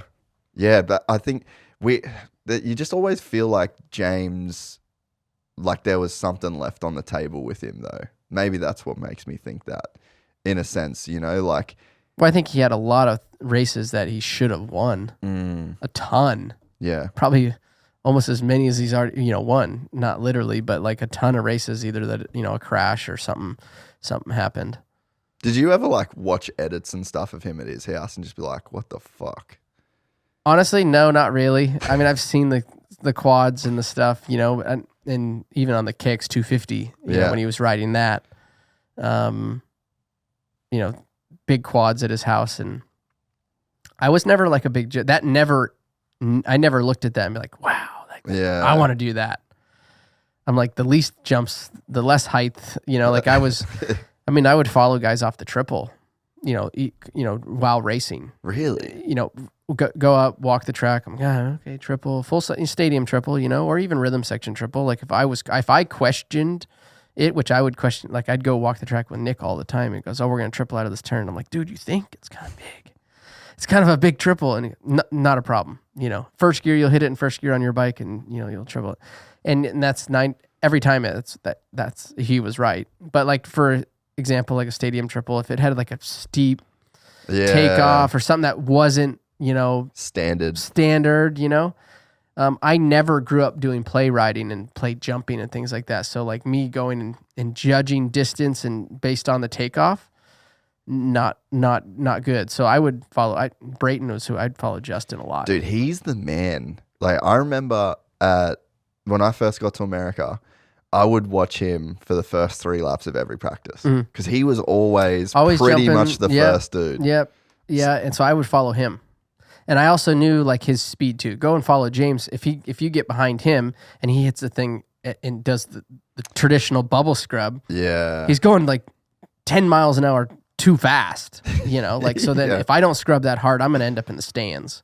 So I would always pick somebody that, that did it right in the middle, speed wise. Yeah. And try to pick it up early. But even then, I could pick him up at the end of the race or end of the practice, because Justin really didn't. He was really good everywhere. He didn't do anything fantastic. He didn't scrub really hard. He didn't. He jumped everything really precise, perfect. But he was fast at it. Yeah, yeah. He didn't have to really seat bounce. To me, I always could find him and go and jump it, follow him. That's awesome to hear that was like the strategy because I could always race him, jumping them, scrubbing. Once I did it, I'm like, okay, now I know how fast I can hit it. Now I can hit it 5 miles an hour faster than I just did, and put the scrub into it, put the emphasis in the bike, and know what I need to do. Because you and Dunge were so similar in that regard. I think like if it was just me trying to compare you two, I'd say you had more of a send, like a nut. Than him, yeah. You had that button where you could just like press it, just do the mind erase for like 5 seconds on a track and do what needed to be done. But very, very similar in terms of just like solid as a rock, did all the work, showed up prepared, had a very like working man's attitude to the sport. And you could see guys like Josh Hill, Josh Grant, Josh Hansen. I don't know why they're all Joshes, but like just the most insane natural ability, would go and play ride, could jump any jump, could do any transfer. Like there's a very contrasting style, but you and Dunge, it was just like the same. It was almost like racing the same guy in a sense. Yeah, very, very similar. If you look at it like that, we weren't big play riders. We weren't out there doing, nose wheelies, crazy jumps, transfers. I don't think we had that. It wasn't like bred into you in a sense, maybe. That, and I also don't think we were that talented. We were talented, but we also perfected the talent that we had and made the talent that we had grow. Yeah. Where, like Kevin Windham, for example, like probably one of the most talented guys out there, but, I don't think Kevin was, I think he could have been much better. Yeah, a lot of guys, Josh Grant, a lot of those guys, like if you really take his talent and put him into me, how good could I have been? Or put my work ethic and the way I thought about it and put it into Josh Grant. Yeah. Well, there's a Phil Heath quote, like the quote, hard work beats talent when talent doesn't work hard. And you know who Phil Heath is? So he's like 6-time Mr. Olympia. Dude's just a freak show, bro. And he goes, yeah, but you're all fucked when talent works hard. Yeah. Yeah. And there's just not that. I guess it's just like that. You can have everything, but not all at once type of vibe. Where it's like if you've got all the talent in the world, it's like kind of hard to be the guy that works for it, because it's like, what are you making up for? Yeah. Like, what are you? And that works at a young age, right? Like once you get up into the once you get deep into the class, then you see, and that's, perfect example. Look at, James, like he did go 24-0. That was a year with Aldon. Like he did do all the training, did all the stuff. True, like he was legit. Yeah. His mistakes went to very few. not more. He mitigated a lot of his mistakes when he was trained, fit, head totally in it. Had somebody else keeping his head in it. Accountability. Yeah. Yeah. Where do you rate Jett's perfect season? I mean, it's a perfect season. Yeah. I mean, he was the best guy every time the gate dropped. I think what we're seeing in Supercross right now, and I know it's early, we've had 2 mud races, and we're seeing the emotion from Jett and Anderson, that debacle that they had after the race and all of that. That's the young in him, that's the inconsistency right now. I think, and also Supercross, It's only so one different, gate drop, your nerves are so much higher. I know for a fact my nerves were double what they were going into Supercross, Really? any race than outdoors. What Because you have thought such about a that? huge starting line. The odds from a first turn pileup are a lot less a lot of times. You have 30 minutes to correct a mistake.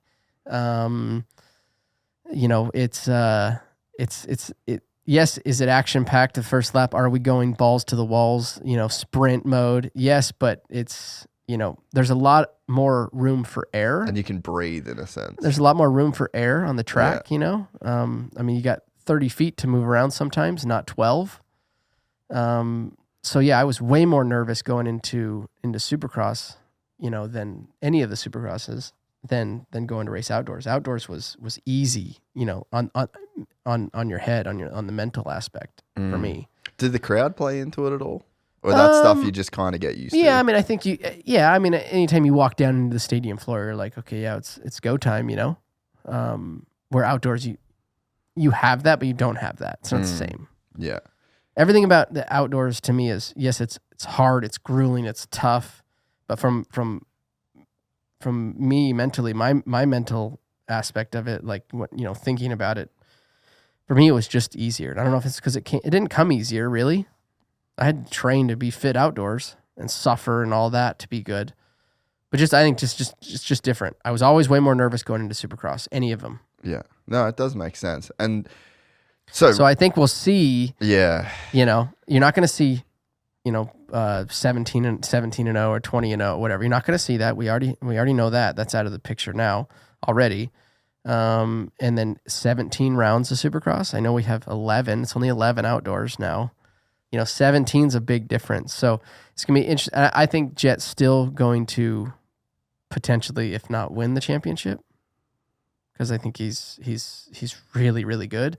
But I think we're going to see chinks in his armor, emotional chinks like we saw this weekend. Yeah. That he will ultimately fix, right? He's young. Yeah. He's young being in a position right now that no 20-year-old has ever been in. Man, think about, let's just lay it out. He's got there's a lot of moving parts there. That's going to be a hard thing to balance too, right? And this is the argument. So we spent an hour before talking about grow the sport, make this better, be this guy, be the personality. They got a fan zone, which is unreal. They've executed it amazing. The interviews, everything that they're doing it right, but it does come at a cost, and it's how do you balance that cost? How do you, there's what you said about maximizing talent. That's a good way to look at even maximizing your potential as a superstar. Because you could float, Jett Lawrence could float through his career and be do what you did. Not really talk that much, don't really show personality, don't really engage it, just fly to the race, do the shit, leave. And you can sit here and go, well, I probably didn't maximize my time in the sport in that sense. Again, different eras, different platforms available, so things are different. But you've got a kid that has the potential to be a fucking megastar, a global star everywhere, and make millions and millions of dollars, be set up for life, careers post, there is so much to play for. But you also have to do all of the work to win the races and to be that guy. And it also comes at a cost of the more you win, the more people want to see you lose. Mm-hmm. And then that becomes another mental challenge that takes real maturity. So if anyone thinks he's got it easy in these next few years, like he really doesn't have it easy. No, I don't think he's got it easy. I think he's got a good group around him though, that especially with Dazzy, you know, keeping him grounded, and you know, brother. really, and Hunter, and being able to, you know, really get on his ass when you know, need be. When that's required. When it's required, yeah. It's just like, you know, we'll use San Diego as an example. Like, what happened at San Diego? Yeah, right. When, you know, Jett pulls over, wants to talk to Jason. Okay, totally fine.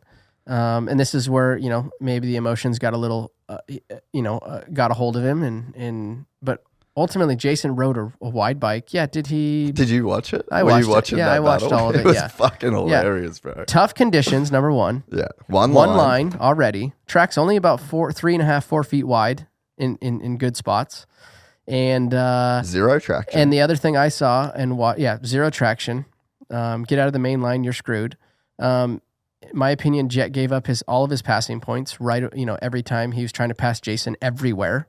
Yeah. Everywhere. Yeah. If there was an open hole, he was going, and then Jason would shut him off, and then he'd try again and shut him off. Wheeled after the finish line too, where he eventually did get the pass done. Yep, and he'd expose himself, and then Jason would shut him down. He exposed himself, and Jason would shut him down. So they went around for 3 or 4 laps doing that. And then they have some words afterwards, and I thought it was, look, I like the emotion involved. I think it's good for our sport. You know, no, I don't want to see punches thrown in a scenario like that, because that's this isn't UFC. It is. We want to keep it professional, and we want to grow the sport. But having those raw emotions like that, I think, are good, as long as media and we don't spin it to be a negative. Yes, we spin it to be a positive. You know, this is what's on the line. These are the emotions involved. This is how big this series is in racing, and this is the money that's on the line. This is the money that's on the line. You know, as long as we spin that all into a positive and we don't spin it into a negative, I think it's good for the sport. And look, Jason, you got a 21-year-old, 20-year-old, and a 30-year-old dad. You know, a dad. You know, you watch. And Jason tried to pull away. You know, he did. It looked like to me he was pulling away, and Jett grabbed him on his chin. He grabbed him on the helmet, and you see Jett grab him, and it was, hey, don't leave. And then you got Anderson grab a hold of him and really, I'm not done with you, bro. Really give him a good little shake. And I like to see all that stuff. I think that's personality in our sport. I think it's good as long as it's spun the right way. And Jett's gonna make those little mistakes, and I already know that they've told him what he did wrong, and it's how he's going to deal with that on the backside. I think that he's no dummy, and I think that he, all those, he'll fix the little mistakes. It's just like racing. He's learning every time he's out on the track. He's, like you said, this is first time being at this, the best in the world, at the trajectory that he's on. These are all kind of new, uncharted territories for him right now at 20 years old. So you're going to have mistakes from the kid. Yeah. Yeah, and I think my take on it as well, like I agree with everything that you said. And that's why it's important to have people like you with a microphone every single week talking about this shit, because And I think the one thing I would add, don't really like the fine. Actually, I'll rephrase that. I do like the fine because it goes to the Alpine Stars medical unit. Yeah. So actually pay the fine. For which one? Both or of them. Both? Well, yeah, both of them. Fuck it. It's only $1,000. Give it to Alpine Stars. Yeah, I mean, like that. I looked at it and I said, well, I think I said this either on the show or before the show, Title 24 show, yesterday on Monday. I was like, I don't think they should have fined Jason. If Jett wouldn't have called him over there, he would have rode past him and there would have been nothing. Jett's the one that touched him first. Yeah. And come on, really, $1,000? If you want it to fucking sting, make it 10 grand. Yeah. Yeah. For that little incident. And that little, can you imagine what a big incident would be? And that's how I think you keep the riffraff. Also keep it in check. $1,000. But you're just the AMA shill because they kept fining Lawrence and you were cool with it. So you're coming at this from the wrong angle, bro. My thing I will add on it, and this is why I wouldn't like a massive fine on something like that. Because if riders so that helmet shake and that's very PG, right? Totally. So, and if you discourage guys, and so they come off the track and they dealt with it when the emotions were hot and it was raw, they got in each other's face, no harm was done, it was very PG. And now I don't think we see that boil over in practice 1 or practice 2 or heat race 1 or main event. And I don't think that you see it go down that road. And if you take away a rider's ability to express that frustration and express that anger, then I think what you will see is it come out somewhere. And when you're on a motorcycle, dudes can get fucked up. Even the best guys in the world can make a mistake. Someone can get a concussion. Someone can tweak a shoulder. Like just these little dumb things that could actually really negatively impact a rider. Grabbing someone's chin bar, giving them a little shake is actually not going to hurt anybody. And it probably dissipates that energy to the point where we don't really see it spill over. So that's the only thing where I'm like, I'm cool with it. And get off, give each other a push, a shove, and deal with it, and it'd be done. Dude, I've had times where I've been punched in the mouth. Yeah. Square in the face. And I stood there and went, fuck, because I deserved it. I had a specific example with a dude that just literally, I was talking shit and he elbowed me in the face. And I was like, fuck, all right. And I was a kid. I was a young, 15, 16-year-old kid. This was like a grown-ass man. And really? Yeah, dude. And I was like, I went to the toilet. My nose was fucking gushing blood. And I'm like, oh, shit. Well, stayed in the toilet in the cubicle with tears in my eyes until my nose stopped bleeding. Went back out, kept watching the game. But it's like, I thought of that. I was like, that was a good learning experience for me. I was like, talk shit, get hit. And I think you've got this young calf that's coming up and everyone knows he's going to be the man at some point. It's arguably he is the man in a sense. Oh yeah, already. And it's but you don't just get a free pass. Jason Anderson's job is to keep you behind him in the main event of the Supercross race. All of them. That's literally now his that job. Whole thing. If he would have been a lapper, 100% agree. Yeah. Come over there and give him an earful. Yeah, an earful, right? He wasn't. He was a current on lead lap. You couldn't pass him. Supercross champion.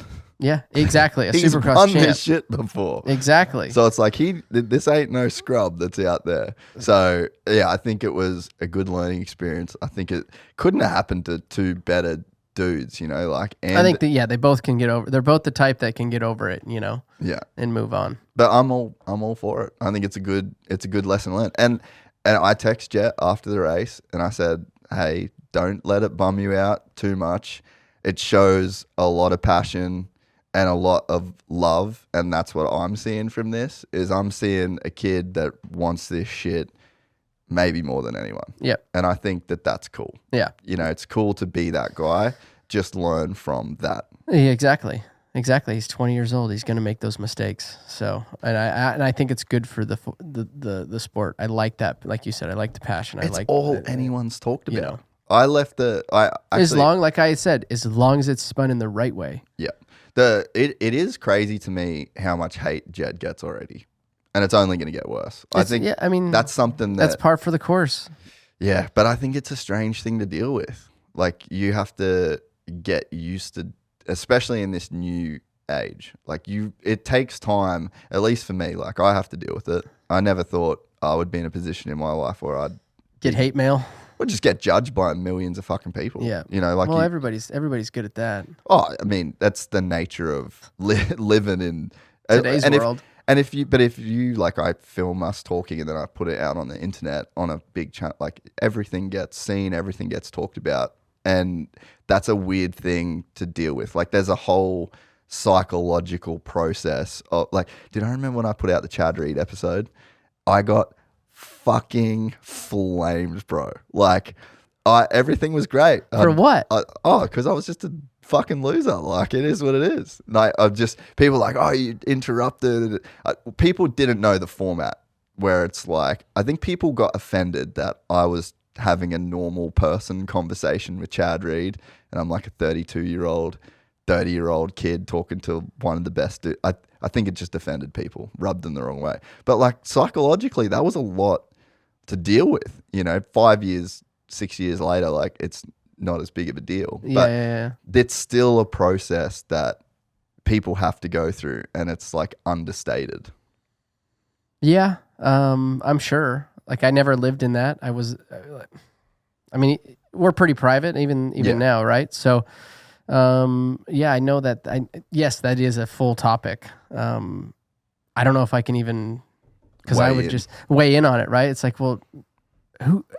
I always look at they're keyboard warriors. Yeah. They don't know what what we're going through day in and day out, Monday through Friday versus the weekend. I mean, there's compartmentalize, and that's the one thing I think that I was really good at, is compartmentalizing those things. But that's just it's noise. You can read it or you don't. Why read it anyways?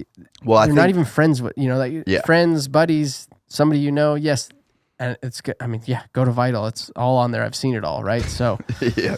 But I think you've got to the place where you ultimately get to. Yeah, and I'm also not 20 years old. Yes, and that's what I'm saying. So, is that being at 20, your mentality is way different. Like, I could give a fuck about what people say. Honestly, and that's, I've used that to my advantage now. I think people like, even with the show, and Pulp MX, and, all the things that I've done, this one, I'm a pretty real person, and I say what I believe. Yeah. Luckily, I'm just not way off in right field. Yeah. A lot of times, because you got those guys. Yeah, it's great to speak with your mind, but dude, you're way off in left field or way off in right field. Yeah. So but maybe I am. I think and I think that you've got the perspective that you ultimately get to. And I'm the same. Like, I actually stumbled upon some But that comes with age and just doing it and seeing what actually matters, But there is like it's like almost weirdly fun to lean into at times. And it's like, if you've got people in your circle that do like the drama and do like to lean in, it sort of just like rubs off on you in a way. And it's like you can end up playing that game. And like, there's people that, so Chad, for example, he raced better when people talk shit on him. Yeah. I would say There's the underdog. There's like a thing. Matt Moss. I don't know if you had much to do with him, right, bro? I mean, not a little bit. Yeah. He would just do fucked up shit, so people would hate him, and then he would then use that motivation, the hate, to then like, it was like a fuel, So there is like, that's also a thing. I don't think that's probably the right way, or maybe it's like not the most sustainable. Yeah, I was gonna say it's not sustainable to do it. So, but there is a process to go through, and when you're 20, making a fuck ton of money, and you've got so many reasons why. Like, people are going to be able to think of a million reasons to hate Jett Lawrence. He makes too money. He's cocky. He's good looking. He thinks he's the shit. He's Australian. Like, there's so many things that the fans could, I guess, like, find a way to not like him. And you can see it in comment sections and shit already. And it's like, it's currently, as we speak, in vogue as a keyboard warrior to not like Jett Lawrence. That's lame. And you guys don't know what you're missing. But that's a thing that you have to overcome. And that's that is tough, like, fans are tough, like, I don't think, maybe I'd had some of this, dude, you were loved. But I guess isolated myself, and I didn't pay attention to any of that.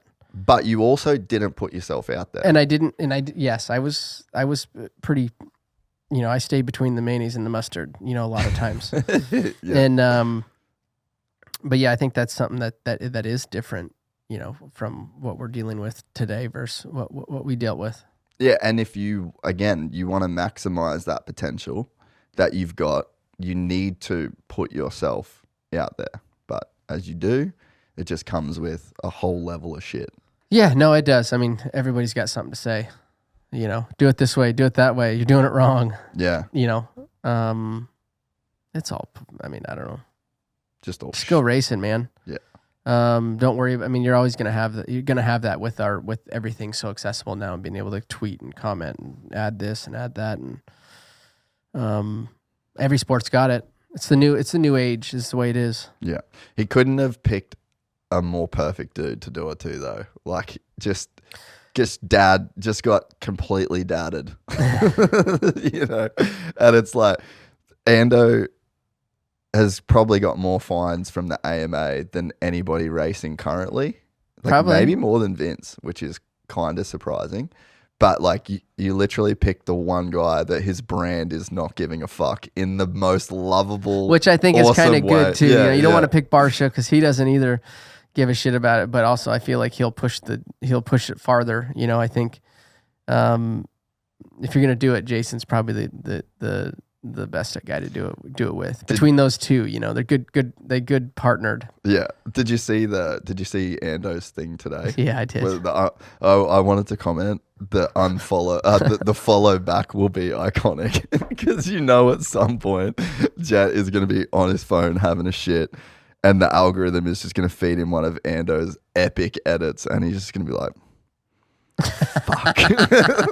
Like that's going to be maybe I want that screenshot. I'm sure you'll get it. Oh, I'm sure you'll get it. Ando needs to post it. But I mean, he's a guy like, I think you talk about like maximizing your potential in the sport. He's done that, I think. Like he's won a Supercross championship. He's won a whole lot of races.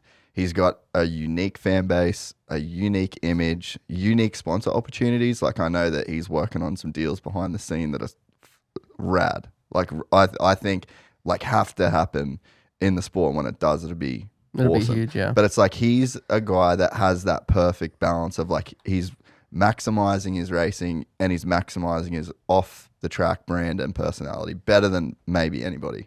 Yeah, I think he's got a good little gig for sure. I when I worked with Ryder for those 8 months ish, I got to spend a lot of time there and around him and yeah, I think he is. I look at just maximizing the racing and also off the track, but I always look at like, can you imagine if he could have stayed in that position of, yes, winning the championship, but then that third through fourth every season. He's to me, I feel like he's definitely this year he needs to establish himself as like never outside the top 5. Yeah, if not win some races, be in the hunt for the championship. It's starting to slip away already. But never be outside the top 5. Be that guy that is just top 5 material every single time. And I think that right there, with that and his off the tracks in his personality, I think would be. I mean, I think he'd have stadiums full that would get behind him and rally when he's second, third, potentially winning. But he's never out of the top 5. Yeah, and I mean, he's definitely got that potential. He has that. Yeah. Last year consistency just needs. That's his biggest downfall. I think consistent. Last year he just dug a hole. Yeah, I mean, it started off shitty right out of A1 when he crashed. Yep. Well, it was with Malcolm, wasn't it?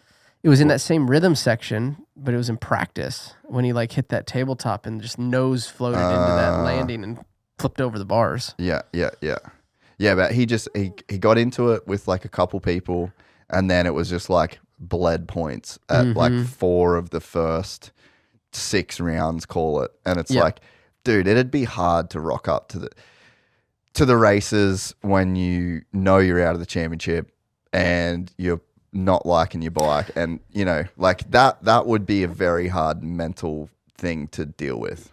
Yeah, I think so. I mean, I think it would. I was never in that position, but I also will say that like flex on them. Well, I will also say that like, if you can establish yourself as like never off the podium, maybe it's you never win, but you're second and third every single time. Well, that's a household name, and I think. Like Jason, depending on how much longer he's going to race for, I think that should be that would be my goal. If I'm in Jason's shoes, that's my goal. Establishing myself as a household name, never being outside the top 5, potentially winning 2 or 3 races a year, and in doing this for another 3 or 4 years. If he's going to do it that long, I don't know how long he's going to do it for. I don't know. But that's my thought process. What would he have to change, do you think? I don't know. I've never really worked with him. Yeah, he got the speed. I mean, there's some times that he's the quickest guy out on the track. It's just the inconsistency that has hurt him in the long run, you know? Yeah. So if he could fix that, you know, and it's like I said, establish himself as that real household name, never out of the top 5. Yeah. What made you want to get back into the sport in the way that you are now? Because I personally love retired RV. I love BluCru RV. I love Day in the Dirt RV. I love RV in New Zealand in May. Like, what made you have this kind of resurgence in a way? I mean, I think so. Well, I retired. We moved back to where I grew up. We spent basically just at 2 years, I think, up there. And we decided to move back down south. You know, I had tried some different things from. Weren't you doing construction at one point? Yeah, like I was. When we first were talking about doing the podcast, you text me something like, yeah, I'm working construction, so we'll have to like do it. I'll have to ask my boss for time. You sent me like some funny message. I was like, what the fuck are you talking about?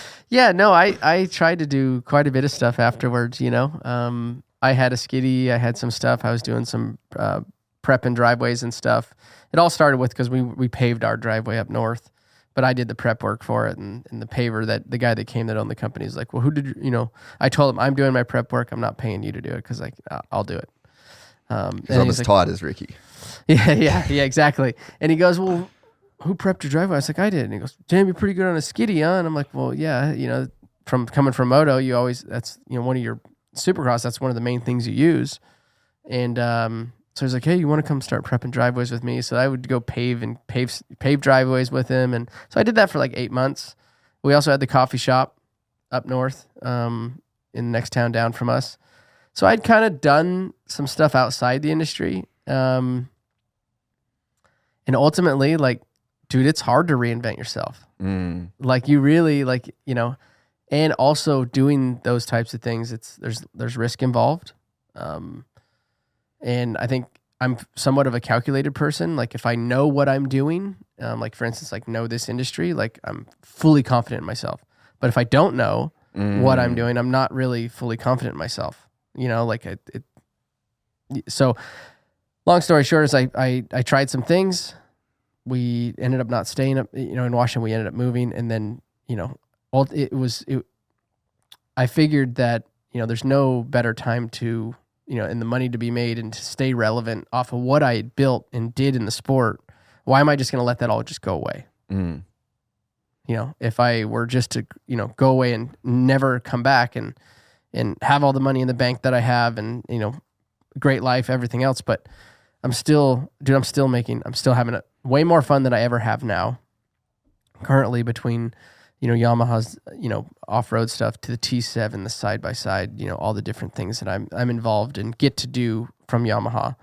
And then also Title 24. Now it's kind of like, yeah, a little bit of a resurgence, but it's also, there's no easier place to make the living or make the money that I'm making, but and also have and know your industry than this. So yeah, okay, that makes sense.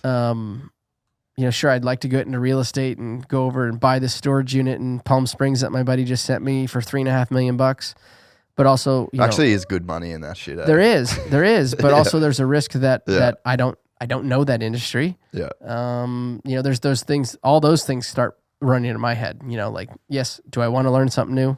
Sure, I would like to, but it takes a lot of fucking work to learn something new and be good at it and energy. And I'm putting my time into my kids. 100% of my time is into them. And then I have the fun and get to do the travel that I want with Yamaha and other platforms now, like inside the industry. Yeah. Yeah. No, it's cool. It makes sense. Like, I think, I mean, you could see it in some guys where you just almost like don't know who you are without this. And let's be honest, it's not talked about very much, but it's fucking really hard to retire at a young age and then figure out what to do. Like, there's still days, like, you know, when my kids go to school, what am I going to do today? You know, like, I have my garage being finished right now. And at that point now, because we're getting kind of more into the racing side of it, like, you know, and I'm not the best mechanic, and it takes me a lot more time to kind of pack and unpack and wash and do those things. And I will get somebody to help me with that here soon. But that's kind of what my time will go into when they're at school.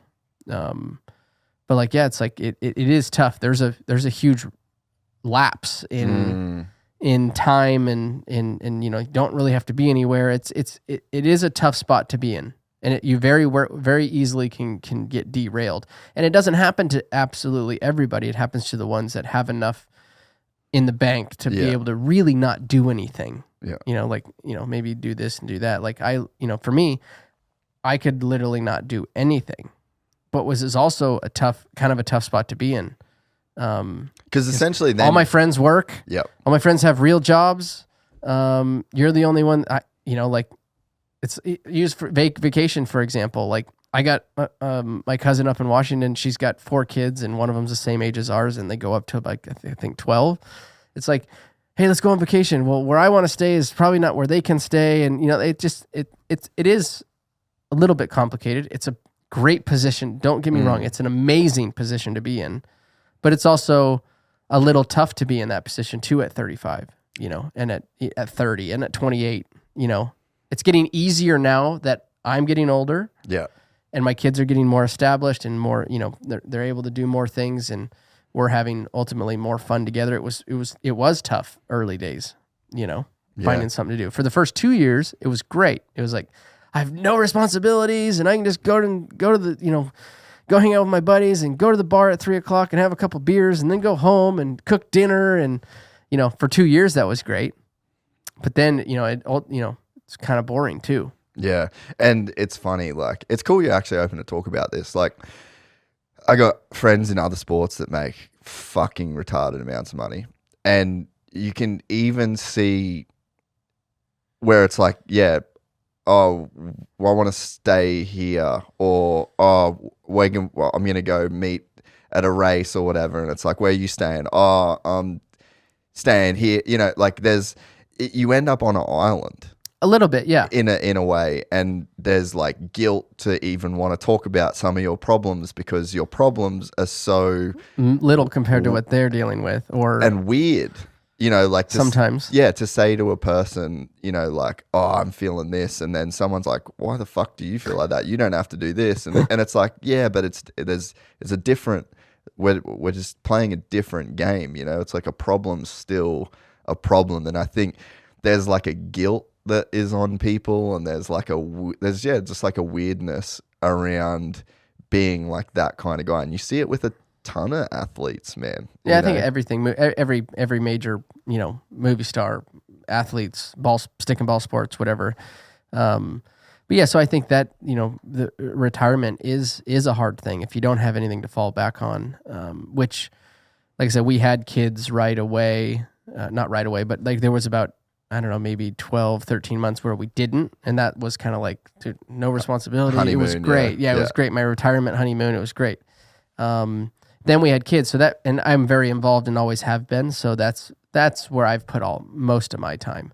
But just like today, they're in school. If I wasn't here, I'd be, you know, at home, maybe doing some stuff. I got to go pick up some tires, you know, but like, it's like, yeah, go get a desk job to fill your time with, or, you know, figure out something to do, which costs money, you know, risk involved, like, you know, and I hate to say it, you come from such a high level of racing and what your expectations are and how the truck's kept and nice shit. Everything's nice. Everything's new, you know, so that's how you want all your stuff to be. And that's how you want your businesses to be. And if you want to start a business, you know, you have these big ideas. Well, big ideas cost lots of money and lots of risk involved. So it's a risk per reward thing too, you know, like, I put myself in this position for a reason because I was smart. So now, you didn't want to take the risk long term. Yeah. And my money manager, Brian, he goes, our goal right now is to obviously make you money, but also keep what you have. Yeah. He goes, you risked your life already for X amount to make what you have. So, you know, you only have so many lives, right? You know, it's like, so let's try to keep this, also make money and make more, but in a very calculated way, because you risked your life already over here. So let's not risk this. Yeah. You built this nest egg, so let's be smart about how we do it. Yeah. And we've always worked together really well and done really well together. So yeah, the retirement side was definitely it's still tough. Yeah. You know, it's still tough. It's funny, like even. And not because I want to go back and race, because dude, I want no part of it. I want, no part of it. You've got, life is long, bro. Like you retire at 25, 27 years old. Like, dude, you've got a lot of shit to do. Man, I've literally started playing guitar again. I played guitar my whole life as a kid. Playing guitar again so that when I'm tried old. to learn that. Oh, just keep going. It's way too hard. Black belt's a white belt that never quit, bro. Do jiu-jitsu. Yeah. But like my whole reasoning for starting to play guitar again was because I'm going to be old. Yeah. And I'm like, campfire, beers. I just want to be like, okay, so at 50, I'm probably not going to be doing the podcast. Hopefully going to be retired. I want to have some shit, like be good at shit. I like being good at the things. And that's the other thing. Nobody wants to be be mediocre at something or just be half-assed at it. Like, especially when you come from being my top position, level dude, being the best at something. I know how much time and effort and money that was spent to be the best at something. And you have to relearn something new to be the best at that, so that's one thing that I always struggle with. It's like, fuck, it's going to take a lot of time to learn that. Yeah. Which I think maybe is the laziness in me. Yeah, but you've already done something that's so gnarly. Yeah, but retired at a young age, why not move to something else? I wish I kind of had that. And maybe it will. Maybe it's just because right now I am mentally totally involved with my kids. Like I said, I'm more of a one-track mind. This is my goal right now. Yeah. Is raising them to be good dudes, and then if we're going to go race, then that's going to kind of what we're going to do. And then if that phases out later and we don't, wherever we end up, then I'll maybe pick something up, and try to learn something, hopefully. Yeah. It's like I'm in a weird position too, because like I'm essentially retired, like in my mind, like I don't have to work. Yeah. Like I work a lot and I work really fucking hard, but I feel like I work the way a retired person who's doing shit would work, in a sense. Like yesterday I did fuck all. Nothing, yeah. But I was trying. Like I was trying to do stuff. And if I wrote back, and some days I literally do, I go in my diary and I write all the things I did, because I feel like I'm a fairly high achiever in my own mind. And I'm like, I feel like a piece of shit if I didn't do enough, quote unquote. So, if I went back, yes, I did a lot. I did jiu-jitsu. I played guitar for an hour. I exported a bunch of videos. Some shit went viral on Instagram. Like worked with my boys at work for the 5-6 hours that we're all on slate. Like it is a lot to do in a day. But for so much of the day, I fought this like internal battle of like being a lazy piece of shit, essentially. And it's like I didn't feel good about myself because I wasn't achieving and I wasn't doing that. Like that's such a trap to get involved in. And I find my biggest challenge in this is to enjoy the moments where I'm not doing something, the thing that's like happy as I can be right now doing this, or when I'm at jiu-jitsu, or like, dude, World Vets was maybe one of the best few weeks of my life. Was the 4 weeks where I was in California. I had money in my bank account. I had sick ass bikes. I didn't give a fuck what the track fee was. I rode 4 times a week, and my life was spent washing my bike, riding my bike, going on runs, and doing the podcast. I was so full and so busy, and I was so happy. And it's like you back it down to just a normal life where I got 2 podcasts this week. So I'll do 6 hours of my job all week, essentially. And then there's all the other bullshit that you've got. But that's me doing what I see as my job. And that's a very, even in the position I'm in, I love my life. I feel like I couldn't do better than what I'm doing right now. But I'm like borderline depressed when I'm not doing anything. And you're like, what the fuck is wrong? Well, there's stages where I'll travel 2 to 3 times of a month with doing different Yamaha stuff. Sometimes, most of the time, it's only 2 times a month if it is a doubled up month. And I have a blast doing those things. And I go from like busy, like what is it? It's like I have a busy time, and it's I don't know, maybe June through September, right? And those are really busy. So I'll go from going 0 to then 100, and then like I'm like, fuck, I'm bored. What's there to do? Like, Jake, you need to move back down here so we can start going to the gym together at 9 o'clock. And I got some buddies that go to the gym, but it's like at 5 in the morning. Like, I ain't getting up at 5 in the morning to do that. Like, I'm retired. I'm fucking retired. Yeah, I'm not getting up at that, you know. So, and I'm all the type of person that needs somebody to do it with, you know. So, but like I'll go from doing nothing to all of a sudden being, you know, really busy, and then I'll be like, God, man, I'm fucking busy now. I need to chill. You know, and it's this cycle, you know, and it just comes. It's where our series is where I live inside of that. Yeah, super busy time when we're racing, and then off season's like absolutely nothing. Where these guys obviously are training and riding, so it's coming from that super busy lifestyle to then also absolutely stopping. But busy in other aspects, like the kids keep me busy, practice here, practice there, but it's all obviously close around town and around home. I almost say it's way harder now. It's way harder now than it was when racing. Yeah. And if you would ask me that when racing, I'd have been like, nah, it's going to be way easier. It's going to be like, you know. Well, that's what they say, an idle mind is the devil's playground. Yeah. So it's way harder now, you know, I think, than because everything was I had a routine. Monday through Friday, knew exactly what I was doing, and then racing, coming back, everything was laid out. And you have everything was done, everything was made, food was made. You know, your ass was wiped. You know, pretty much everything was done for you. Yeah, and you have a very clear, like a day like yesterday for me.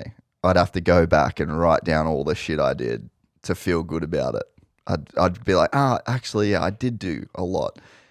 Man, when you're training and you get up do your bike ride, do your motos, do your gym, you beat, you can sleep because you're physically tired, fucked, you know, like lay up some nights because like I'm just not tired. Yeah. Yeah, and then you're just thinking, and I got to do this. I haven't done that. I could have done this today. I could have sent that email. I should have. And it's like that doesn't happen when you've just sent it all day, and then you know tomorrow it's the same shit. There's people there. You're paying a trainer $300,000 a year to keep you accountable. It's just a very, very different life. But it's, at least for me, the challenge is in those moments to just go, bro, chill. Like life is good. And you made your life this way. Exactly. Now enjoy it. And then enjoy the slow time. You know, like I think that's one thing that we don't. We're always looking for the next thing.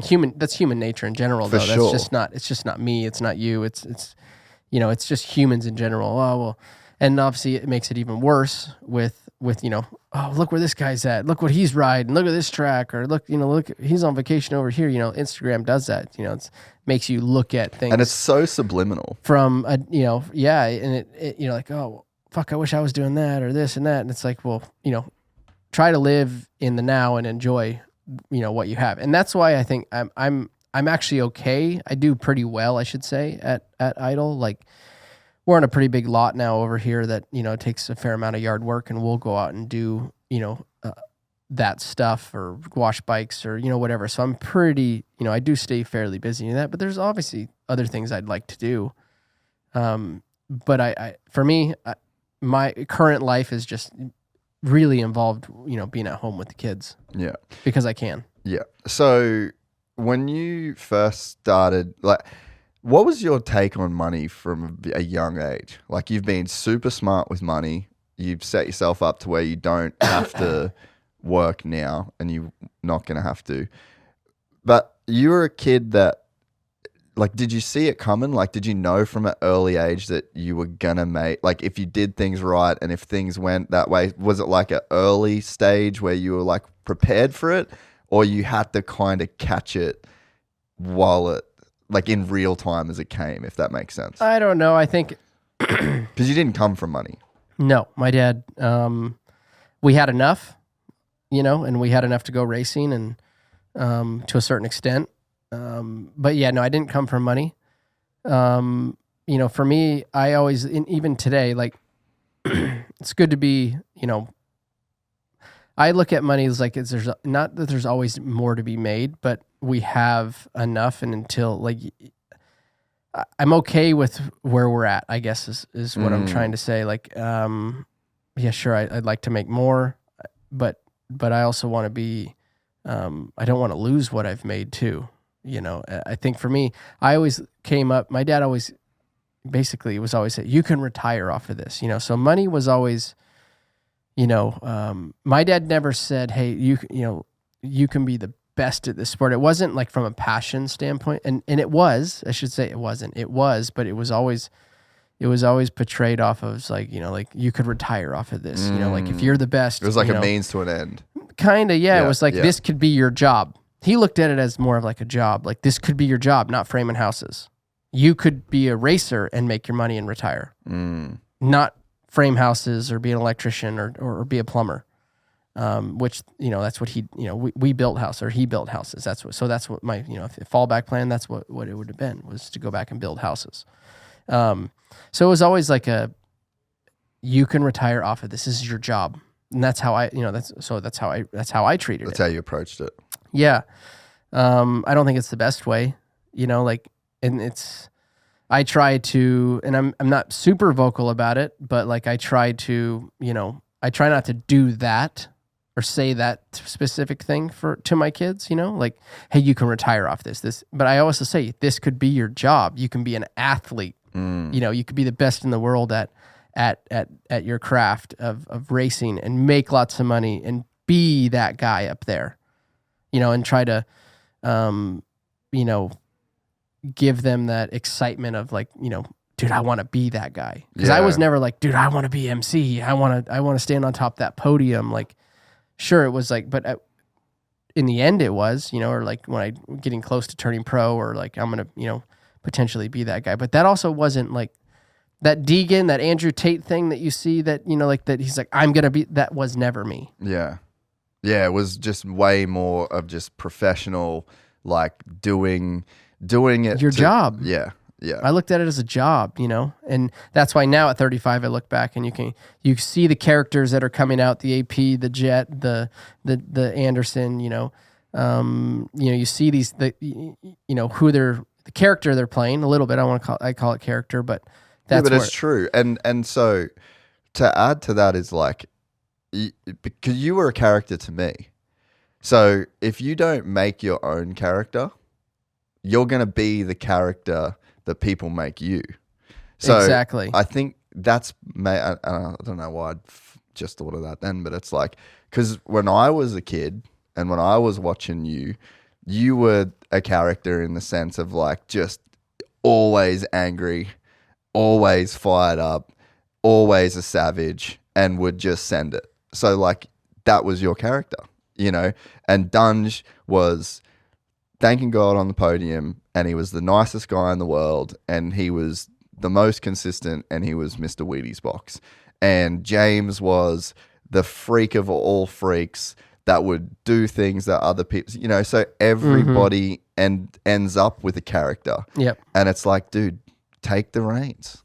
Like you can control the narrative. And in a lot of ways, like that's how I see my position in the sport. And that's what I've kind of taken on, is like, I would like to be a guy that allows that to happen, or like can help, not allows, that's the wrong way to say, but like helps facilitate. Like if I can ask a question at the press conference or in the podcast where it's like, I want to give you a layup to frame this how you want this to be framed. The fucking story is great. Like whatever you say to me, if you're a cat person, we're going to write it. Sick, bro. Like cats are fucking dope. And it's like they now, I think, are understanding the power of like creating that character for yourself. Like, who do you want to be? Deegan's the Gucci hype beast kid. Cool. Yep. Dope, bro. And that can also change, like that's him currently. AP's and an now example he's of that. going to change, like once he gets up 450, more mature, older, like he'll still have some trait of that, or a lot of it, 50%, but it'll get more professional. It'll get the knife will get a little sharper, Yeah.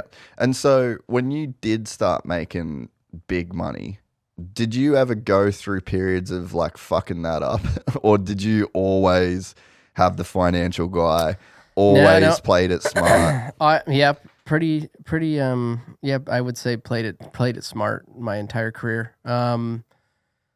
We put a plan in place basically of what we thought, where we wanted to be at the end, a number, and let's try to get as close to, let's set a goal, right? We set a goal, and then, I raced, and even for instance, like I bought a dozer for the property in Florida for the farm. My base salary was, I think, 2.2, so I could have just went out and bought the dozer, but I would just play little games with myself. Well, I'm buying a dozer regardless. Yeah. But I'm going to buy it on Monday if I win on Saturday. Yeah. Yeah. I'm going to make $200,000, probably all in with bonuses and whatever else. I'm going to spend, $60,000, $80,000, $100,000 on a dozer, whatever it was. I told Jason Baker, just find me a good one. Find me one that's not going to break down. This is what I want. Newer, AC cab, heater, a nice used one, bitchin' used one. I think it was like $70,000. I went out and won. Okay, so then, all right, let's buy one. I just didn't buy it. Yeah, I could have done it. Yeah, those are little games that I would play with myself. Yeah, I bet you never went through the phase of just like balling out on shit out of control. No. I mean, I had a nice wakeboard boat, $100,000 wakeboard boat. We always had nice cars. I always had new truck or whatever. As for like cars, like we had Range Rovers, a couple of those, but those were always her car. Yeah. It was $100,000, $160,000 car. But it, we only have one. And I have my truck, my F-150 or whatever I had at the time. Yeah. You can only drive one at one time, and we're never home anyways. Yeah. I'm driving to the track in Groveland to home. What, I didn't need sure. Should I have bought maybe more of that? Should I have splurged more to maybe that would have helped me also maintain my career? Because you get closer to the that benefits. You get closer to the number. Reaping the benefits of what you're making, looking back, I should have flown first class every single fucking race. You 100% should have flown first class but every I was race. like, we had three of us. We flew myself, Kristen, and Aldon. So, we looked at like and I think the travel budget's still the same, but it's like $1,500 travel budget. Well, if I would have flew all of us first class, it goes from being like $2,000 for the weekend in flights, or $1,500 to $33,000, $3,500, per weekend. So every single weekend, I'm saving $2,000, and I didn't have to think about that. My wife did all of that. She did all the business, all the bills, all of that. It's like, so she booked flights, she booked all that. So when she's booking flight, yeah, you just go with the flow. Go with the flow. Yeah. Yeah. That's the last thing I'm not a micromanager at all. So when it comes to that, it's just like, we're going to Indy. Okay. Yeah. I don't even know when she books them. Yeah. So, but I think that, that would have been a thing. Fuck, first class every time. Should I have bought maybe a car of some sort, like made that a goal at the end of the year? If I win a championship, I'm buying a car, maybe those things. I don't know. Yeah. Cause I mean, there's like two arguments to be made for it in a sense. Like, you look at Jett, for example, it's like, I don't think that those things should be like a factor in like a goal. Like I feel like you could probably want to win a championship without attaching a car at the end of it. But there would be like, if you look at your retirement age, right? So you have this number, and I actually think that that's a very underrated thing for somebody to have in their mind. I never ever had that until I had a meeting with my accountant like 3 years ago. And he basically said that if I want to retire in Australia and live X life, I need to bring him $8 million. And I was like, okay. Yeah. Like I'd never. Gives you a goal. Literally never I'd never even made money before that. So I was playing a different game, but I was like, fuck, I actually could do this. Like that's something, and I'd never thought about it. I would never thought about retirement, never had any of those thoughts run through my head. So first of all, I think that's like a really great goal to have. Yes, I agree. But you would have just been getting so close to that goal so quickly with the way that you were winning. And there's probably like that number probably influenced your retirement? For sure. More than if I knew if that number would never get close to that number, when I got close to that number, you would have just kept racing. I would have had to keep racing. So maybe buy a my Rolls Royce. mentality wouldn't have changed. Yes. You know, like it did start to change because I was, you know, potentially getting close to that number. Or yes, I was getting burnt out. Numbers close. We made the number. We're mission accomplished. We're done. We're burnt out. Like this was the goal. I reached all. You know, there's nowhere else to go other than down. You know, that's one way of thinking of it. Yeah, you know, Weed said it. What would have happened if I wouldn't have won 2 and 3, or you know, whatever. Even you know, just one of those. You know, that would have potentially changed the trajectory. But also, I needed to do a way better job at having fun. Like and that's just me. Like I wouldn't there's a big part of me that's also like use Kenny as an example, like jealous of, in a way, good jealousy. Of like, it's amazing to see that he's able to still be as competitive as he is by also, number one, not racing the full series, you know, Supercross, or race the full series Supercross, but, you know, picking and choosing outdoors rounds, going to Australia to race those. You know, he's making a boatload of money off of that stuff. So I really, you know, that's really cool to see. You know, like James or MC, you know, Supercross only, no outdoors, but he was off the bike pretty much. Like, yeah, you rode, but like it wasn't like he was chasing these money races around. Yeah. There wasn't those races either. BluCru, there's a couple, you know, when the right before Supercross that were always around back then. US Open was a race, but it's not like it is now. Yeah. You know, so I think that it's really cool to be able to see that he can still go out on Sunday and it's like, fuck, we're putting the boat in and we're going to be out on the boat all day. Yeah. My thought process was, dude, I just flew in, you know, I'm tired. I flew out at 7 a.m. So I got up at 5. I just want to sit at home on the couch and like just recover from my week. Or, you know, coming up week, you know, where he really utilizes, you know, and tries to have fun and you know, it's like makes a point of doing those. And I think that's something that I needed to do a lot better, is just try to have more fun. Live in that moment of, you know, being the best in the world. Yeah. That'd be a tough decision to make. Like, I know for me personally, I probably for like the first 30 years of my life didn't achieve the things I should have achieved because I did prioritize fun. Like, I basically, my whole life was, okay, I just want to live this way. Like, I want to do these things and have this. It wasn't like fun, but it was just more, I just didn't want to be like confined to doing the same shit. The standard thing that everybody does. And it took me a very, very long time to like figure out how to like match up that lifestyle. But maybe that's just like an internal personal clock that you've got, because like, dude, if you ask my mum, like the stress I've caused her in her life, because I'm like, no, I'm not doing all that. Like, I'll work this hard for this long, but then I need to go ride, or I need, like, that's what it was for me when I was a kid, was just riding. It was just, I needed to ride. I had maybe it was just like personal, like frustration, anxiety, that I needed to like get out. And I think maybe Kenny's like that, you know, to where it's just, there's an internal clock that he ticks to, or it's like, you know, the beat of his own drum, and it's like, when I need to put the tools down and go and do the thing that I want to do, I have to. This is non-negotiable. This isn't strategic. I fucking have to do this. And I do believe there's people like that just need to like unplug completely. And there's probably a spectrum, you know. But I think unplugging too is also why Kenny has only as many race wins and his championships as he has, because Kenny has the potential to have, has the potential to have way more, but also not being able to be focused for that long.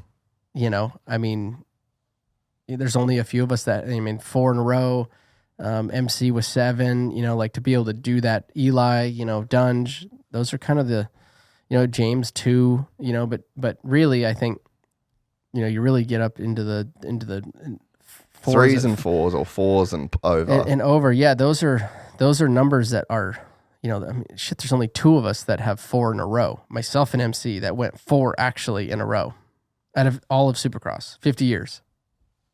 It shouldn't even be possible. Like with all of the variables, with all of the things that can go wrong with the bikes, riders, injuries, weather. Shouldn't be possible. And that's why it's so prestigious to win. That's why like we did the show and we had some haters on there talking about, I can't believe Feld runs these fucking races in the rain. It looks so crappy. Well, it's like, first of all, you don't know the logistics of it. You don't know what bringing in the TV compound, getting that all set up, bringing in the dirt, setting all that. Hey, let's just hold it off. Hey, Anaheim, can you hold it off for 2 days for us, please? And we'll race on Monday night. It's like, that's that many more hotels just your dude, they're still putting dirt out of San Francisco. Yeah. At the race next weekend. It's not an opportunity. That's not how it works. You can't hold it off. And also, this is what makes this industry and series so freaking hard to win. And that, that leads me on to like, that's why we should, I always look at Europe, right? I always look at MXGP. When they win a world championship, you can tell they won a world championship. And that's what I feel like we lack here is everybody, like how hard it is to win. Like, dude, they should literally burn the city down. You know what I mean? Like, and not so many words. Yeah. Like, it should be an all-out riot for the team that wins. The further manufacturer plus the rider. Yeah. No, dude, so true. Like Prado's bike burning to the ground in Europe. My perfect example, right? One of the coolest, wildest things that I think I've ever seen. And then you get like, dude. But one of the problems is like Mathis will just shit all over it. And like, you get people that would just like... but we need to change their thinking. Fun police. We need to change their thinking though, right? Like we need to change like even Mathis, like, and look. I don't like the burnouts on the bikes. I get massive arguments with Steve. Political arguments or this argument or that argument. Like I'm up for it. I start most of them anyways. I start all of them with Steve.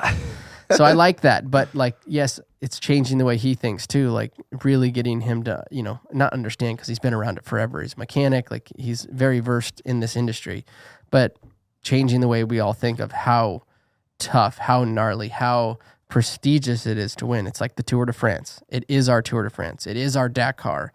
It is our Baja 1000. It is the Super Bowl, Yeah, and it's 17 times a year. Mm-hmm. And it's so gnarly every single time. Like I actually thought, again, because my wife, this is her first time going to races. Like she's come to every race, and it like watching her see it for the first time and like kind of like watching it through her eyes. I'm just explaining like the most fundamental shit, but even that's her thing is like, it's so crazy that they can race in this shit. It's like, and she goes, I've seen them in a normal track, and then to watch how hard it is to race like San Fran. I think San Diego was probably gnarlier, like because you could do the jumps, you could send it. Like San Fran, you couldn't really do. No, anything. It was survival. It was just making it around the track. But they raced San Diego. Yes, it was a racetrack. Hard. And AP was unbelievable. But like, just to see guys that are so good. And one of her questions was, how much better are these guys than you? And I laughed. Like the only response is to, and like, I'm an above average dirt bike rider. Take me and put me out on San Diego right now, currently. X 4-time Supercross champ, 3 outdoors champion, like, all everything that I have. And the baby goat. I can still go out on an average track and blow everybody's, pretty much every local pro or whatever, doors off. They're like, fuck, there's RV, look at him, he's sick. I wouldn't jump the triples. Like if you put me out there, I would literally be a fish out of water. That's how tough it is. Like I want no part of going out there, to be honest. Yeah. No part. Yeah, and I think when you like that perspective, just to even have that question be like asked, like how good are you compared to these people? And it's just like, it's not the same thing. Like I can't even call myself a rider in comparison. It's so gnarly what these guys are doing. And I have no illusions otherwise. The level is so insanely high. Like that triple jumping that triple is a great example. Like, and doubling that triple It's almost even harder. Gnarly, dude. Just to be on that racetrack in those conditions, and the guys just I mean, look at have those guys. the ability to do it. Yeah, and like we take the whoops. Jumping something's kind of easy, but like going through the whoops, like the way they were with the ruts and how slippery they were and the bases of them. You get off of that 3-foot line. It's just like that soupy. It's like slop almost. San Diego was really sticky, I heard, but also really slippery, like Play-Doh. So you get off into that stuff, but you got to ride a line, also going as fast as you can, and not crashing, not going off the track, not hitting the plywood, not hitting the hay bales next to somebody. I know I think it was, we were watching the broadcast, like it might have been, it was 450 class, but man, both of them were in the same line in the whoops, basically. One rut apart, but front wheel up by the guy's foot peg, and then that's how close. just like for me to ride through that, yeah, sure, I can ride through it, but I'm gonna do like 5 miles an hour, probably. I'm not doing what those guys do, and I was one of those guys at one time. Yeah, you were the best at that. Yeah. Did you see Jett hit the whoops first lap in the heat race? Fuck, dude. That was something else. Yeah. There's a reason he only did it once too, I think. Yeah, I mean, he did it perfect though. Bro. Yeah, right into the lead. I could not. And who did he pass to do it? Eli Tomac. There was like 3 guys he passed, two or three. The best. Yeah. That was like unbelievable. Like superhuman shit to just have, like, I think it's like commitment.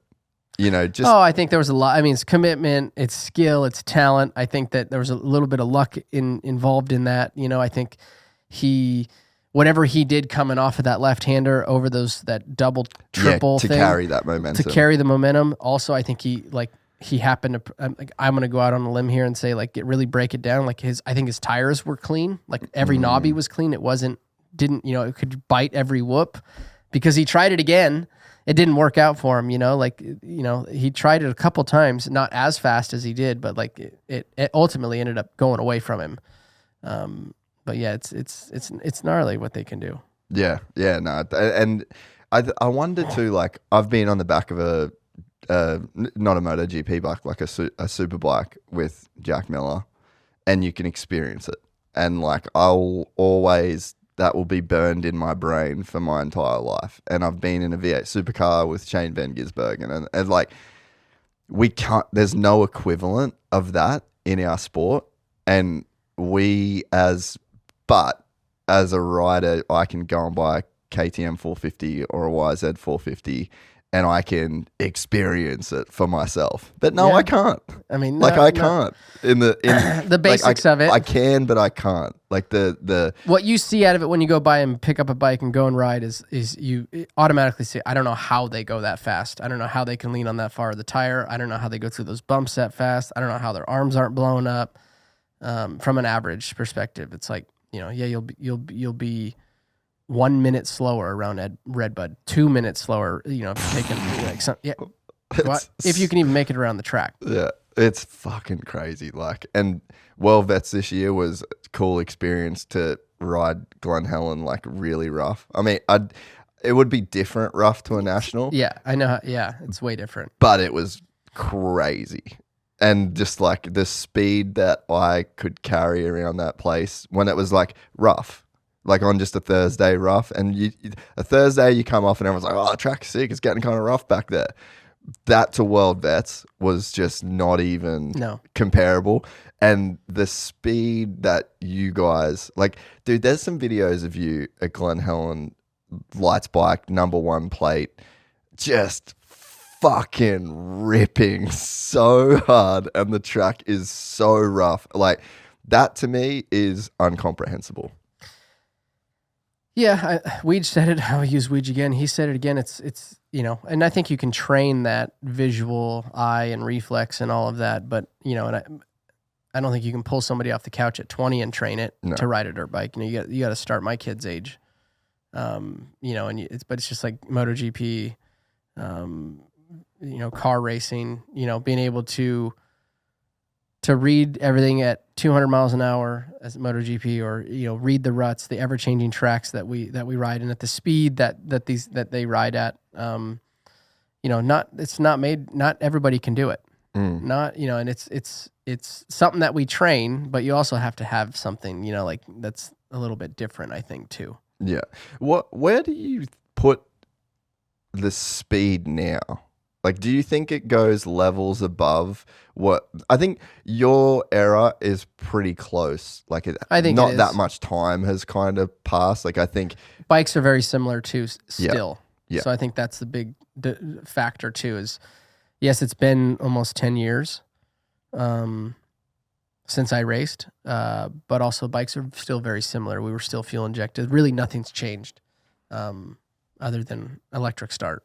So I think that's what's also, but no, I don't think speeds are way different. Yeah. I think variables that do change speed that make them look faster is if they're changing the tracks to be higher speed, and they are higher speed. They are going faster than we went maybe on this particular track, like Ironman, for example. Yeah, that like 90 mile straight or whatever. Ironman is it's an unbelievably fast track, I think.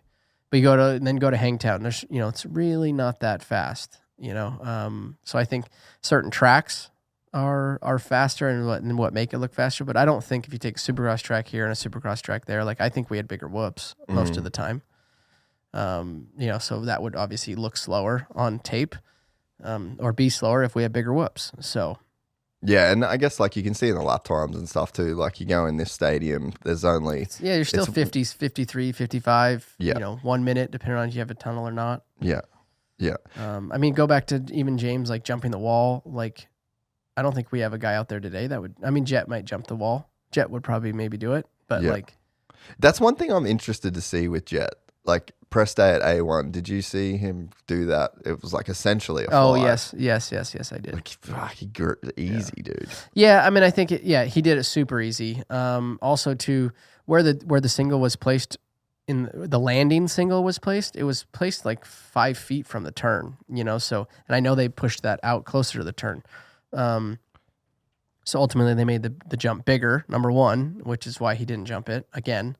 But also he had so much more braking room with the single back that far. So if he did go long or however the speed he was taking, there was more margin for error. There was more margin for error. You could stop sooner. You could get on the brakes harder. But if you're landing in the turn, so yeah, I don't. James jumped quads. I've jumped quads. It really hasn't changed. I don't think that much. Yeah. So when you did retire, how long did it take you to want to ride again? I don't think I swung a leg over bike for like 2 years. Dude, that's wild. Mm-hmm. And then I went to OzX Open. Pretty much. Oh, really? Mm-hmm. What was that on a Yamaha? Kawi. Or a Kawi? I was on a Kawi. Fuck, how was that? It was fun. Like it came back pretty quick. I was obviously out of weight, overweight, out of shape. But I almost podiumed. I think on night 3 maybe. Brayton got me with like maybe a couple laps to go.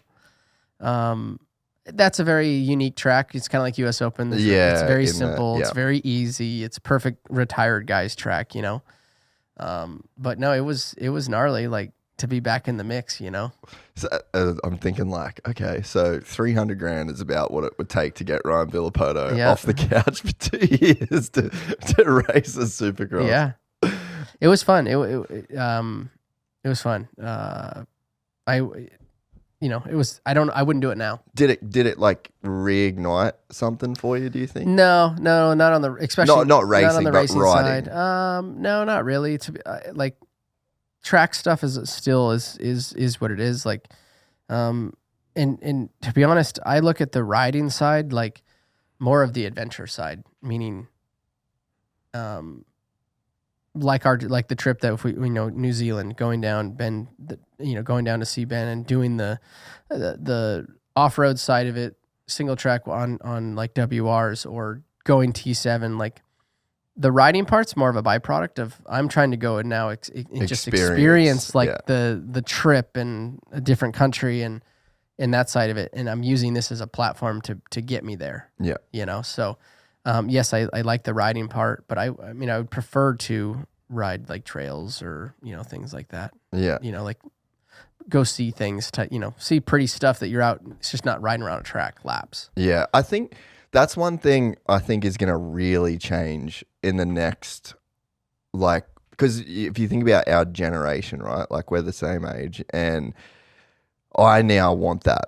Like the funnest things I do, like the race, the GYPSY 500 that we're doing in Mesquite. Yeah, it's like 8 hours. You have your mates and you're all sharing bikes. You just get a transponder. It starts at 7. You don't have to look at what time your gate goes out. You don't have to pack your gate. It's just none of the shit that comes with like doing a motocross race. You're with your boys. You don't know who wins. You don't really care who wins. It's like, and then you're driving there, you're getting an Airbnb together, you're cooking good food, you haven't like, it's all the auxiliary stuff that makes it fun. And then we do this ride every couple of years. We'll ride from Cairns to the tip of Australia. And it's like 2,000 Ks up and then 2,000 Ks back. And I did it on a KTM 300. You chuck some steg pegs on the thing, and you're either in single track or you're just fifth gear wedged on dirt roads, just sliding everywhere. And you camp. So we have I think we had 6 vehicles this time come, but they got all the food, all the piss, like everything to cook, and every night you're just going point to point. And you're just slowly making your way up. You'll camp at a river. You'll camp at a hostel. That's sick. And dude, you really get a chance to get in the zone when you're riding and get in the flow. One of my best mates, he was going through a divorce and he was like, oh, I don't know whether I'll go. I'm fucking got this and the kid. It's just too much, and we were like, bro, you have to come. This will be the best thing for you. And he spent 2 weeks with the boys. We were chatting it through it the whole time. It's real shit. Yeah. And then he was just on the bike for 2 weeks, just thinking about stuff in his head. And he's like, bro, best thing I could have done. I can't believe that I wasn't, maybe gonna go on that trip. But there's so much to it. And I think now our generation, we grew up as the races and going to the races and watching. And I'm never going to not do that. But there's so much juice in those adventure rides and in, taking a T7 and a sleeping bag. That's one thing I want to do in the summer here. I want to get a T7 and I'm going to just build. I'm only going to take what I can put what you need on the bike. And I'm just going to go to Washington, Idaho, Montana and just live off the back of a bike. And those things. It's hardcore, bro. I love that shit though. It's hardcore. That's where, I don't know, that's where you find out. That's where you find out. But that trip to New Zealand, it's you just go and you ride all the bikes and just the pubs you stop at, the locals that you meet, that's kind of more what it's about than the ride itself. Now it is. The experience, who you're around, it's to the point now, it's fuck, I already have enough friends I can't keep up with, so I don't need any more that, in relationships and experiences too, that we can place around, that, because ultimately life's so busy. If I don't have Yamaha pulling me out, I don't want to say pulling me out, but it's hey, we have a trip to Colorado for the T7. I'm going to be there for 4 or 5 days, with media and so that's a lot of fun. If Yamaha's not asking me or pulling me out to do those things, what takes priority? Obviously my kids, home life, things like that. So it's good my position now is it's really awesome where I'm at. I'm stoked to be able to have all the time that I do have at home, but also have the outlet to be able to go out and ride. How did the Yamaha deal come about? So I retired. We moved to Washington for, I think it was, like I said, it was about 2 years. And then we moved back to California, right after the 2-year mark. And I had a deal with Kawi as the ambassador, deal with them. I guess basically what MC is kind of doing for them now. But the year, basically 14, I think it was 13 or 14, they had ended up hiring MC also. So as I was on my way out, we had 2 of us doing the same job. Yeah. And this never talked to anybody about this. This is how me reading between the lines. So they had 2 of us doing the same job essentially. And when I decided to make the jump and go to Europe, obviously it wasn't, it wasn't really there was some bad blood inside of that, you know, like, hey, I'm peace out on my team that I've been with for 3 years. I'm going somewhere else. So that, you know, obviously there were some hard feelings there. And my deal basically got slashed when it came up to renew after the 2 years that we had done. It got slashed to like relatively nothing. So I'm like, okay, well, in my eyes, it was more, you made me an offer based on, so I couldn't go out and say, hey, Kawi just dropped me. Here's your offer, but you know, we really don't like you not to sign it, you know, type thing. That's kind of how I. Here's an offer that you don't want to take. Exactly. Yeah. So at the number that it was, I'm like, you know what? It's been a great run. I feel like that's really, really low. Let me go see what else is out there. So I declined it before even having Yamaha. So we split ways after that. Because it was kind of like you were just, if you didn't get another deal, like whatever. Yeah. If I didn't get another deal, Mitch will give me a bike. It will be a Kawi, but it'll be a pro circuit Kawi, right? Yeah. So that was my thought process. But we were down south, moved all back in down here, and I actually was like, you know what, I'm gonna call. I was like, what about Yamaha? So I ended up getting Keith's number, McCarty's number, from somebody in the industry, and called Keith, and I'm like, hey, I'd like to come in and meet with you or your marketing guys or whoever the guys are that I need to talk to about doing an ambassador deal. I said the kids are about to start riding PWs. It could be a good deal, you know, for both. Surprisingly, Keith called me back and says, yeah, hey, they want to talk to you. So basically Keith facilitated the meeting, and he was in on the meeting too. Didn't really have to do much with him, but he was the one that put the whole thing together. So I went in there and I said, look, this is my idea. I'm local California now. I moved back down here, so I'll be accessible for whatever you guys need. Also, the kids are starting to ride. Let's kind of build this thing. So they were like, you know what? They went back, talked about it, and then they were keen on the deal. So we ended up doing a deal. And then it wasn't long after that, maybe 12 months ish. So we really didn't get in the swing of things because we were just new to each other, new relationship, you know.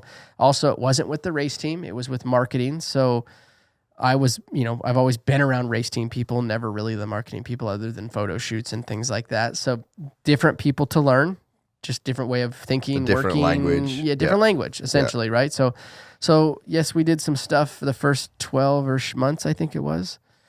I think I have the timeline right, but then COVID. So literally then it was obviously 2 years of nothing. So I went through like 3 years of not really knowing my place or where it was or how it was, you know, and how long is this going to go for? Not, what are we going to do? You know, like it was really nothing. And then the last basically 2 to 3 years, whatever, you know, we've really kind of like really caught our stride. Yeah. Myself and Mike Ulrich. And then we also have Damon as another athlete side that kind of does. Yeah. He does more of the T7 side, also with fly racing and Western Power Sports. So he's very involved also. You know, so like Loretta's, it's us. We share camper. So basically, I've got it to now into position where it's like me and Mike have a good relationship. We understand each other. You know, he knows, just fucking call me up. Hey, we need you here. We need to do this, come here, do that. Hey, you know, so it's a really good, I'm really stoked with where it's at. Yeah, you know, like I couldn't ask for a better relationship with the guys at Yamaha. Yeah, it was, it's cool. Jeremy Malott said something to me when Chad was retiring. And because it's funny, I said this and he was like, I was never talking to KTM. But for what I heard different, that like it was him or Cooper Webb. They might not have ever got to Chad, but at one point in time, like that's what they were. That was the conversation. And Jeremy said, it's a lot easier to keep a Chad Reed than make a new one. And it's a lot easier to keep a Ryan Villopoto than make a new one. Yeah. And I think that it's so rad that you're in the position, because how many times do you see guys just leave the sport and they're gone for good? And there's no... I also think different era too, different time, you know, like there wasn't the 90s and the 2000s, yeah. there wasn't ambassadors. There wasn't social platforms where we needed content to be driven, right? Yep. When you retired, you basically you went to die, right? Like you done now. Yeah, put out to pasture. Yeah, put out to the pasture, right? Other than if you got into being running a team as a team manager, or announcing, if you were getting into that position. But really, there wasn't a whole lot of avenues. If you were a top guy and had followers. Luckily, I was able to just kind of I caught the Instagram wave as it started, pretty much. And worked, and over my course of my career, built up to, but between Facebook and that, there's 2.3 million followers, which I don't do a lot with. I do put content out. I'm doing a lot more now with Title 24. Yeah. And my Yamaha stuff now that we're in this good groove. But there really wasn't that platform before, and that's where I think I've kind of realized that. I can go and take my kids racing, but if I don't stay engaged over here, that's stupid on my part, because there's a bit of income out there that number one, you can still stay relevant with. You still get to go ride, still get to do the fun trips. Like I said, that's what my whole gig is now, is taking fun trips and going to nice hotels or going to nice resorts and riding T7s or going to RMAX. Like we did a Grand Junction, we flew into Colorado and we did one whole day with T7s through this bitchin' terrain, and then we did a whole nother day on side-by-sides. What more could you really ask for? Yeah, no, it's super cool. And it's been very interesting to watch Yamaha over the last few years. It's like they've almost gone into, I guess, a new era in their marketing and the way that they kind of approach things. And I think KTM almost forced the hand of a lot of people in a way. Like the Japanese manufacturers were just so copy paste, like 98, very conservative. 99. They're just conservative, you know, they take the conservative route, But I think KTM kind of forced people to think a little bit differently. And I think that Yamaha just hit this awesome sweet spot of the bikes being really good, having a lot of different stuff and getting it, we did our deal with Yamaha this year. And when I got back to America, I was I specifically want to do this with these people. And I had a whole plan in my head of this is what I would like to achieve, because they kind of get it, and the bikes are really good as well. So it's an awesome time. And we spoke about a little bit before the show, but I just feel there's so much more shit that should and could be done, especially if you look at four wheels, the amount of content and high level content, big budget content that is out there and does move the needle for brands. It just doesn't exist in the same way in moto or adventure, sort of off-road. And it's I just came here with that in mind of I'm going to try and make some of this stuff happen, because it's so cool what you're doing, the stuff that we kind of get to do. Mm-hmm. And it's just sweet that those guys actually see the value in it now, Yeah. And I think the cool thing is too, is they're also not trying to, for me, I think one of the things is they let me be who I want to be too. That's maybe it's me getting older, and that's kind of what I was talking about. Moving to a new team at 25. You're established. You call your own shots. You kind of know who you are. You know who you are, type thing. It's kind of the same thing now. As I feel they have the content or that with myself and utilizing me, but also I think the fans also like my raw take on things, and the way I put the spin on this, or what I see in this interview, or what I see about on the track. And I like that. I don't, no, everybody wants it to be organic. Nobody wants something to be, spoon fed. Yeah. Yeah. And I think it's a cool balance that you guys have with Title 24 as well. The sport just needs more of that, if you look at the NBA, or if you look at the NFL or the UFC, it's There's a million different podcasts. They're all legit dudes that are putting them out. There's so much content. Like I just think there's like a tipping point that a sport gets to. Like, dude, I this is my full-time job. Like, this is what I do. I provide for my wife and I out of this completely. I'm fucking nobody. You know, like, so I think that's the sign of like a really healthy sport. And when a guy like you and Ricky can make a bit of extra cash for an hour and whatever on a Monday or whatever it is that you guys do, and that, you know, these guys can all, like, there's enough money for people to make content that then keeps our fans engaged, and you're not switching channels. You're not like going to other places to with your like time and attention, and then that builds. It's so underrated what that builds in a sport. Like, even again, my wife, like, this San Diego was the first time she ever remotely gave a fuck. You know, she kind of knew some of the riders, she knew the format, she knew the drama, you know, like she was pumped on seeing Jett's girlfriend, and, you know, so it's like, you thicken out the sport to where it's like, now it's way more bearable for me to be like, I'm going to rewatch the main that we already watched. You know, it's just, and it's all those little things that it's like building blocks that end up taking a sport to that next level, you know. And then the fact that you kind of like get to do it with your own opinion, and you kind of just get to be yourself, and then people celebrate the fact that you just get to be yourself. Like, that's actually a massive win, you know. I think so. Yeah. No, but it was also learning for me. You know, I had to learn how to kind of play this part, or to be in this position to stop and have fun with just, you know, going out and in the slower pace of life type thing. You know, not traveling, not winning races, like, you know, and figuring out how to enjoy it from a different angle was also that I had to figure out too. You know, and yeah, being able to just you know, I do enjoy it. You know, I really do.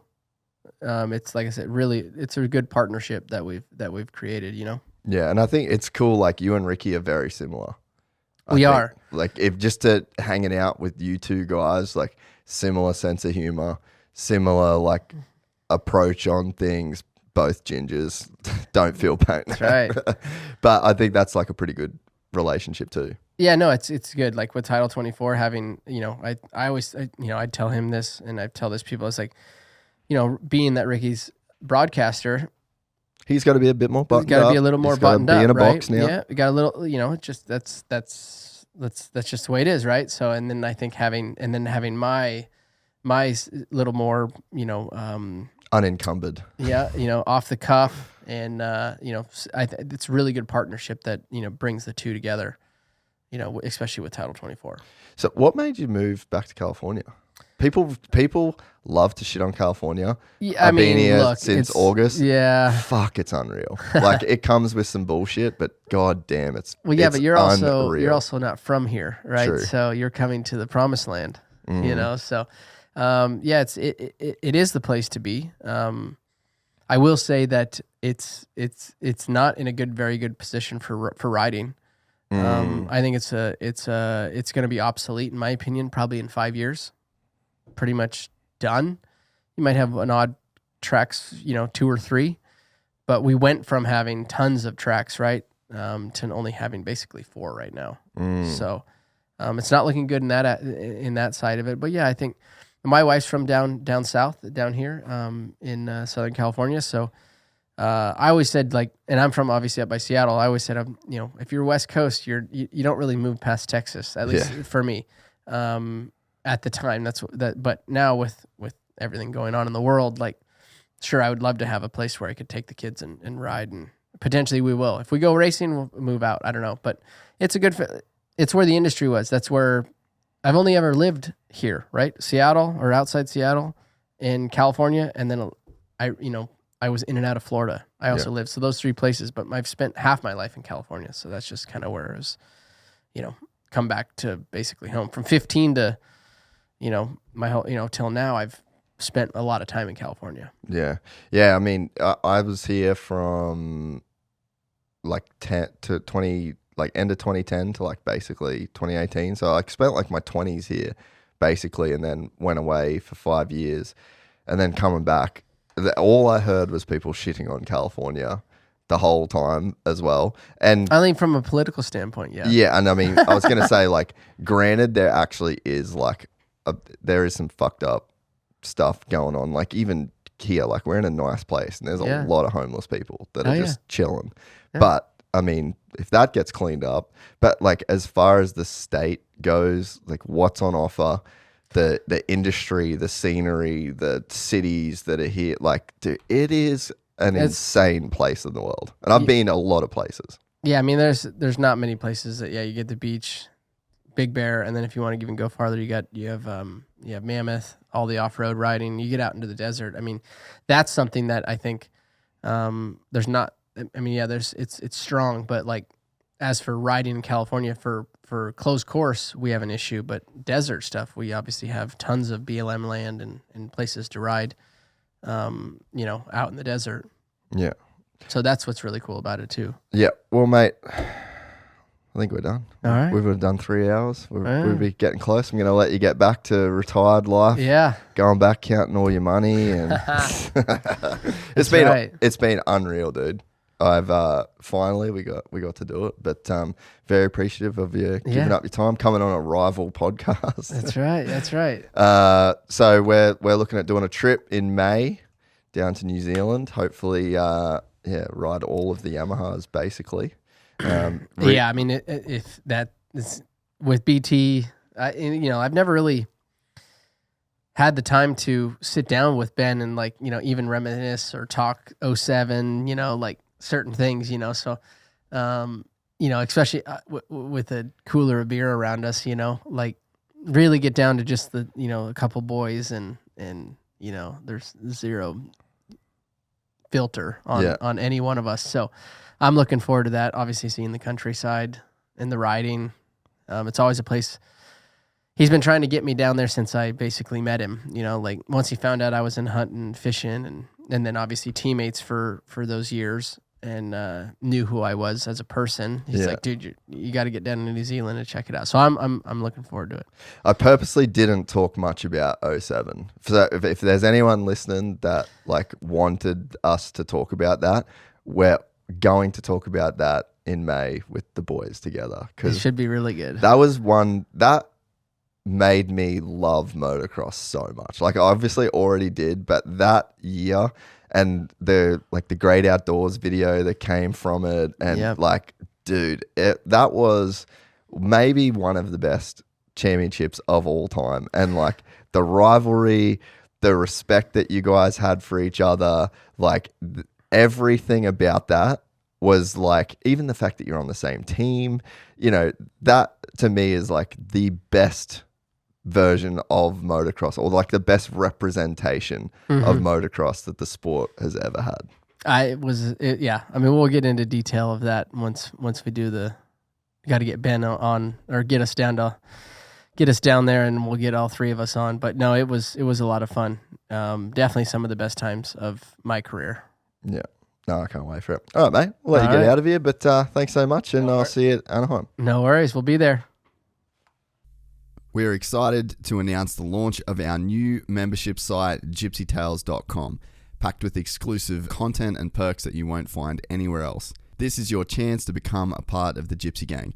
And as a special bonus, if you sign up to an annual membership, you'll be entered into the draw to win our custom-built TC125. Gypsy Gang.